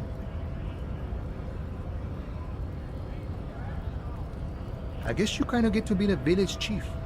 He oversees the harbor, makes deals with the owners or other relevant... By that, you mean corruption? By heavens, why would he not be corrupt? We live in a harsh and disordered world, see? The old man is corrupt for our benefit, and we know it. Appreciate it even. He is, personally, not too lavish.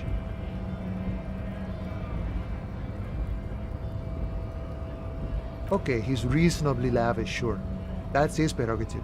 It's not like you want a saintly demeanor on a corrupt motherfucker. That would be a manipulative illusion. Besides, there are no non-corrupt systems in the world anyway. And moralism is the most corrupt of them all.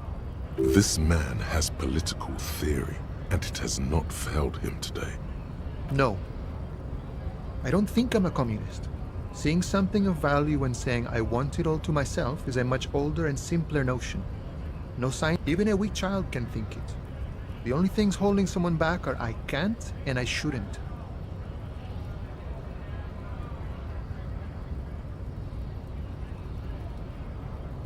Then how can anything ever be mine? But that's okay. We don't have to agree. The prairie is wide enough for all. Sure, I've had the necessary free time. Fortunately, there's always time. The look in his brown eyes conjures up an understanding. For him, having command of his time is the most important thing. It all comes together now. The way he speaks about scabs, his general attitude. He's a follower of a 500-year-old Franco-Nigerian Boyadero code, itself an appropriation of Vespertine cool. That of a noble peasant or a traveling herdsman. True to yourself, independent in your actions, loyal to your friends.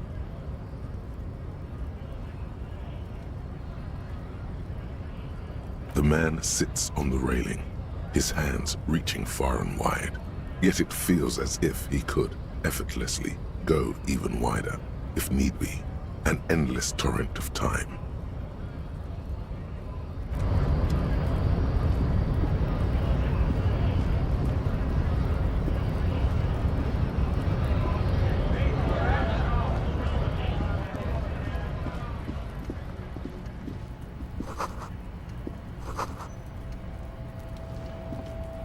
Welcome to Rivachol.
Don't you welcome to Revachol me.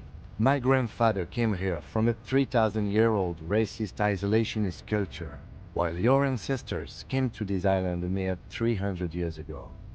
Every school of thought and government has failed in the city, but I love it nonetheless. It belongs to me as much as it belongs to you.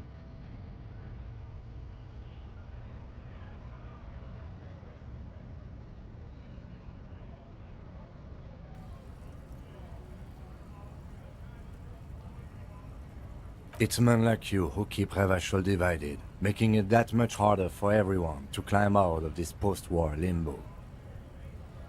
What he means is, fixation on the Revacholian nation makes it harder for Revachol to actually attain self-determination.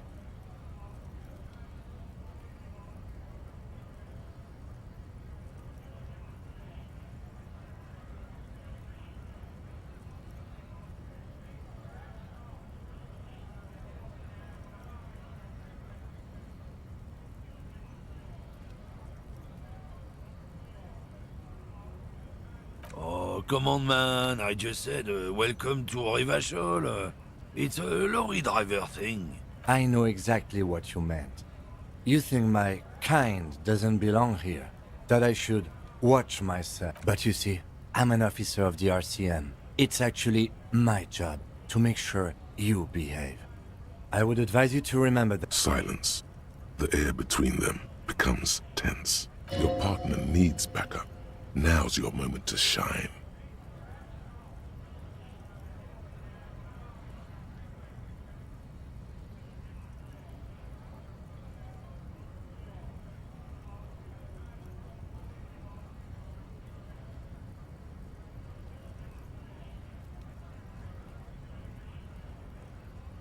You two make a cute couple. You know that? The lieutenant exhales and resumes his regular calmness. Whatever you say, officers. He smells of heavy motor oils, and his breath of high tar content cigarettes, probably Astra Whites. It's about biological determinism, natural law, the sorting of the races. Not the most popular topic nowadays, with a coalition in charge and all. You might want to change the topic. That is, bury your head under the sand like common sheep.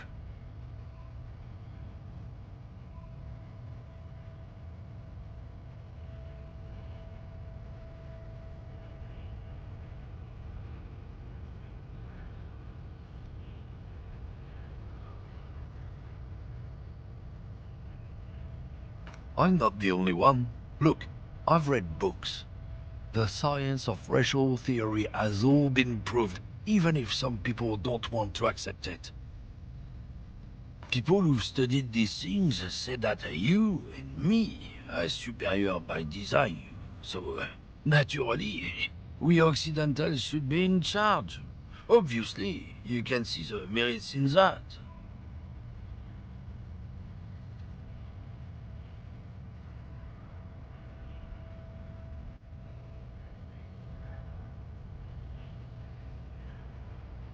Oh?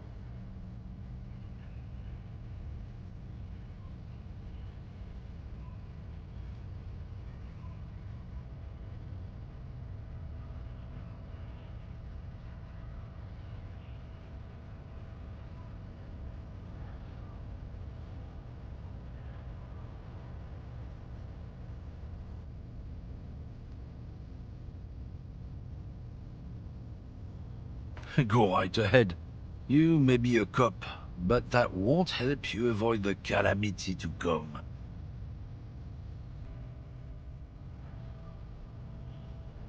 Lieutenant Kisaragi's stern expression remains unchanged. But you sense not a lot of moral fiber on this one yet, he thinks, wriggled out of it.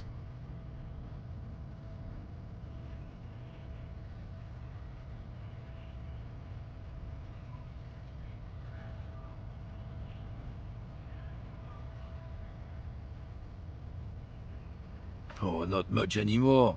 I'm here to pick up some cargo, but the dock workers are on strike, so it's a sit and wait on your ass situation.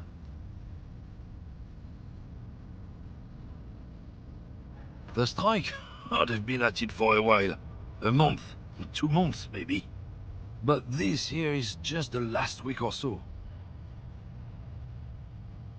Apples? Apples is exactly the kind of thing you'd say if you had something to hide.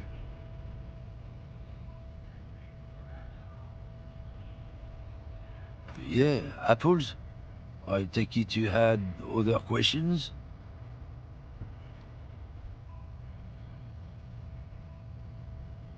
Oh, not much anymore. I'm here to pick apples. Apples is exactly the... Look, as detective. I come from a long line of lorrymen. We got ancient rights and privileges.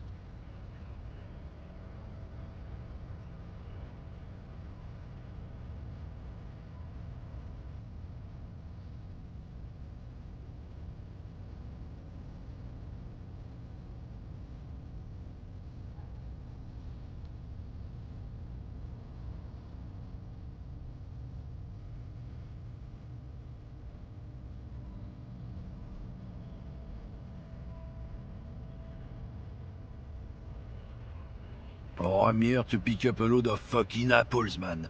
Just regular Koiko picked apples. Koiko may be another derogative for a person from Grad, you think.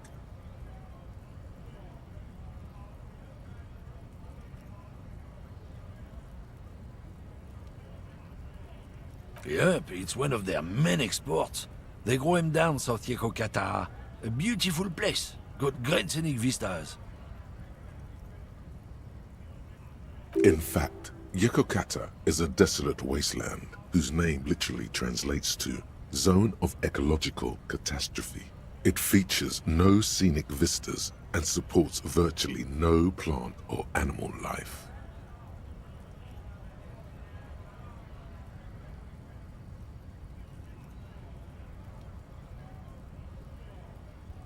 Yeah? Says who? Then, I guess they grow apples somewhere else. You can never really tell with those koikos. They're everywhere, except their own homes. He means the people living in Grad. Yeah, you know, Gradniks, Gradvolk, those degenerates from Grad. Hey, if the name and description fit by the very grace of nature, who am I to say otherwise? Did you miss the part where I said they aren't here yet? Besides, even if I did have some, I wouldn't go putting my nose in them, huh? Relax. You've got all you can get here. He probably doesn't even know what he's hauling, even if it is something unsavory. So he'd remain unaccountable.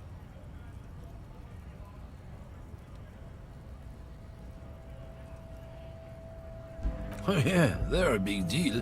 My great-grandfather was a carter, had a royal license and everything. We've tried to hold on to our privileges. Sure fucking is. We have a guild and everything, huh? Very ancient, very prestigious.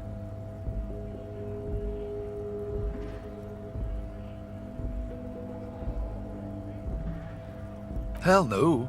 It's a guild. Invitation only. Unions work for the rich fucks. They're basically the same. Been trying to fuck us out of our heritage in the name of profit, but you can't replace experience.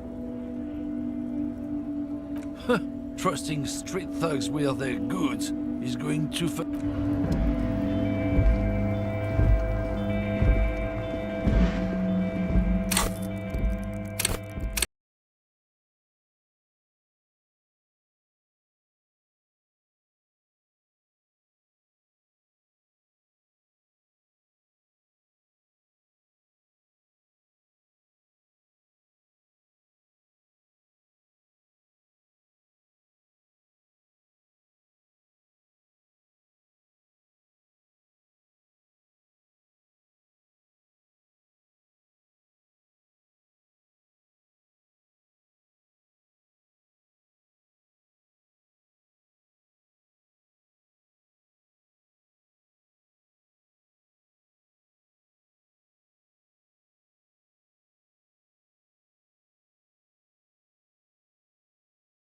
At least that's what my grandma always told me. Yes, think about the cute grandma, not the weird snow. Stop looking at her. Look around. What do you see?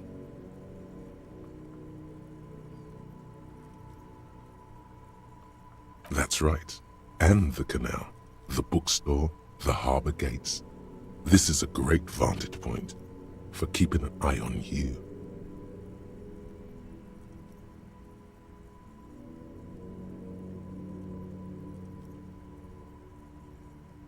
Glad to have been of service.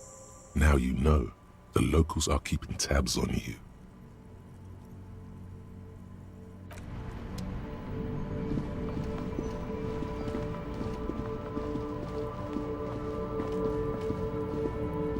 You see a set of tire tracks in the brown slush that covers the plaza mosaic. Cop habit. You look at everything. This isn't case-related, you think? The tire tracks were left here by an unknown event that took place some days ago. It's a message, written in the language of burnt rubber. Some of that rubber stuck to the tiles right in front of the whirling in rags. This is point A. The driver started there and then accelerated straight into the fence, left a hole big enough for the Franco-Nigerian cavalry. According to the cafeteria manager, the driver proceeded to back out of the yard before heading south. Must have been in a hurry.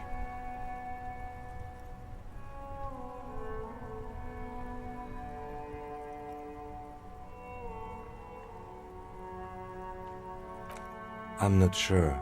There are plenty of traffic accidents waiting to happen in Martinez. With the jam right here on the roundabout, I would keep them separate.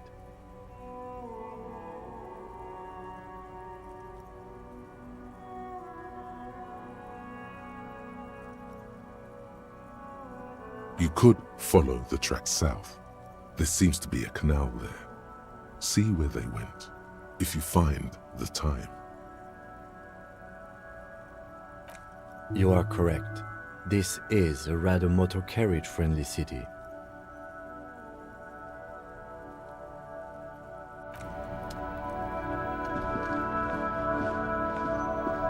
An old call box with a matrix of push buttons lists all the companies in the East Delta Commerce Center.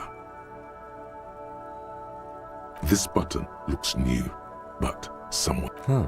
This button looks new. It's probably not connected yet.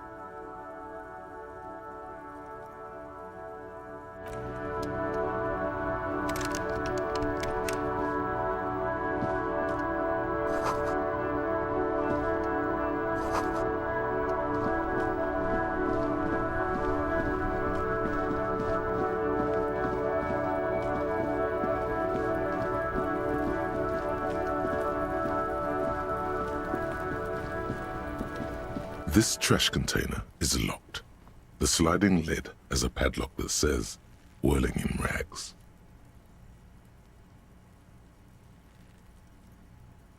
Just a trash container? There is no such thing. Your fingers start to itch just looking at that padlock. We could try using a pry bar. There's one in my motor carriage, or we could ask for a key from the manager of the Whirling in Rags. He probably has one. He might also have information. This is better than the pry bar idea.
There he still is, looking right through you with his white eyes.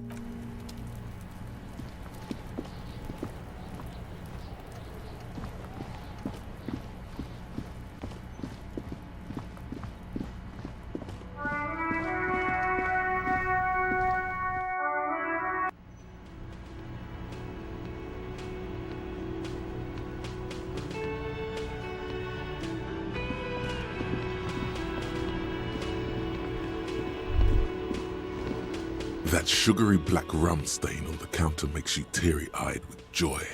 It's almost touching how syrupy and sticky it is. How long have you been up already?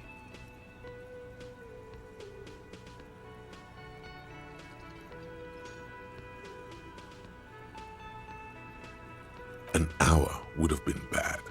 2 hours is mystical.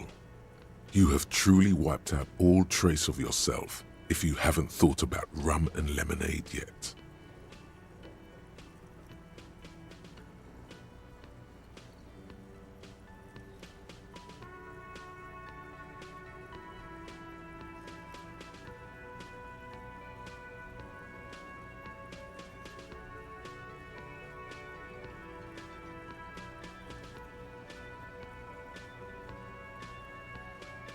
Maybe you haven't turned out well for your drinking. Have you thought about that? Get a goddamn rum and lemonade to yourself, boy. Or better yet, lick that stain off the counter. What happened, man? You used to be cool. Go get your boring normal person drink then. Get your drink on and your act together.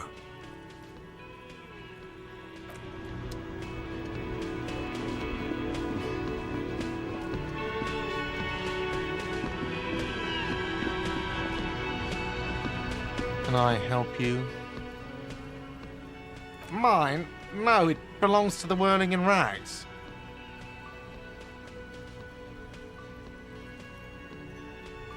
Thank you for clearing that up. Why do you keep the container locked? Why? To keep the hobos and drunks out. That's why. And the neighbors too. They put their trash there and they don't pay for the garbage company. I thought as much. And are you the only party with access to the trash container?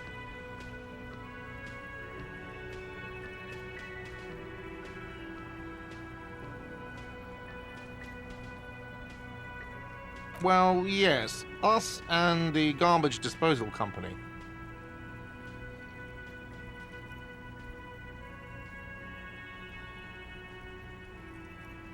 It seems a little callous, doesn't it? Something stirs in you.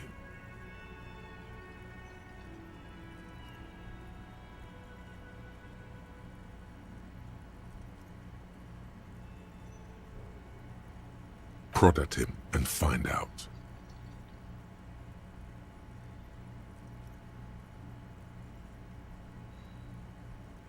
What do you need them for? It concerns the case. Please cooperate.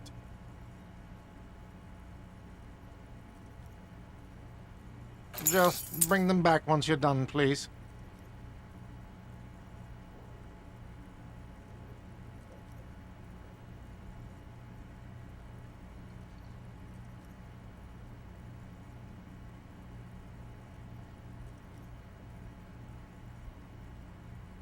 What thing?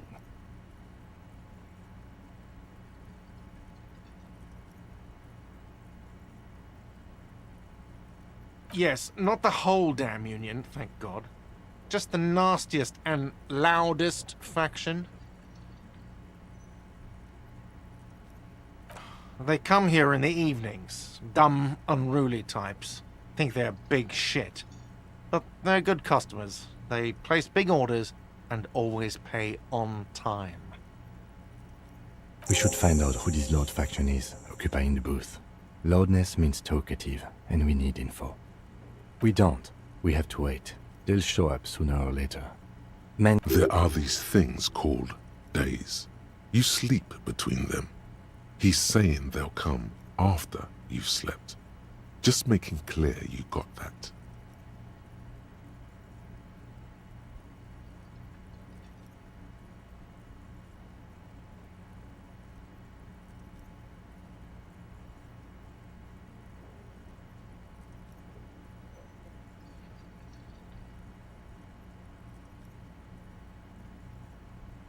What?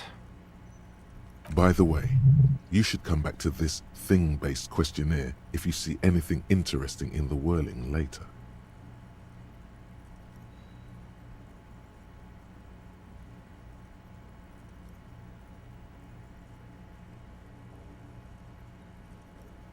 Absolutely out of the question. Absolutely in the question. First we find a sad banger. Then we sing this place to Your body is ready, sire.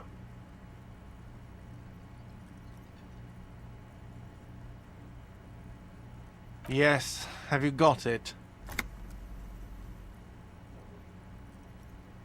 A lot. A lot. Like what? I was really enjoying talking about the money you owe me.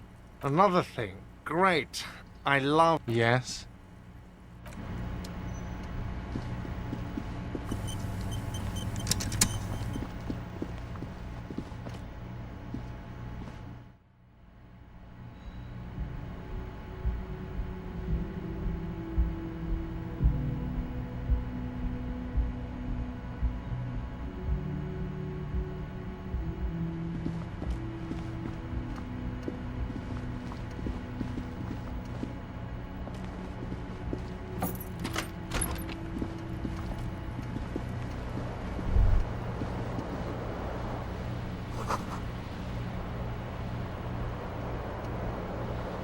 The bed is cold and not particularly inviting, but it's yours. The sheets look awful. The option to go to sleep becomes available every night after 9 p.m.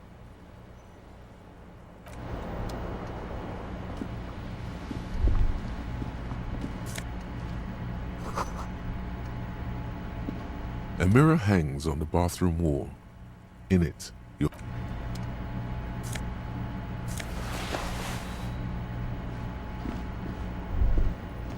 Kim also tries not to look at the pile of taped viscera on the carpet, or the weird suitcase on the hat rack, or the potted plant dying in the corner.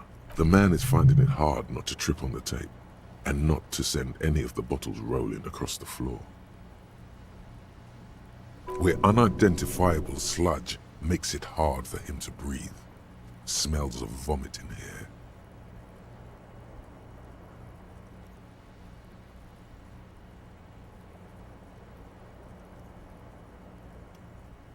He nods. No problem, officer.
Like two baby crocodiles. It's pretty clear a normal cop is not what you are.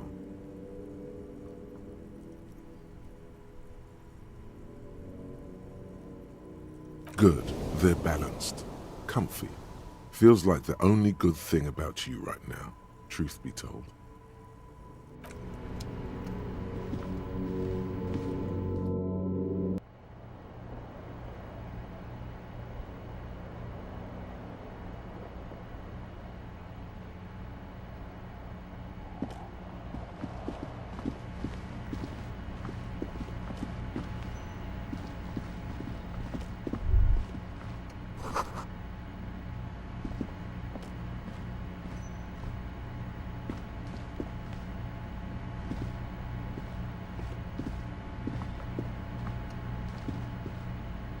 The door is closed. There is no answer. You hear the shower being turned on. Still no answer.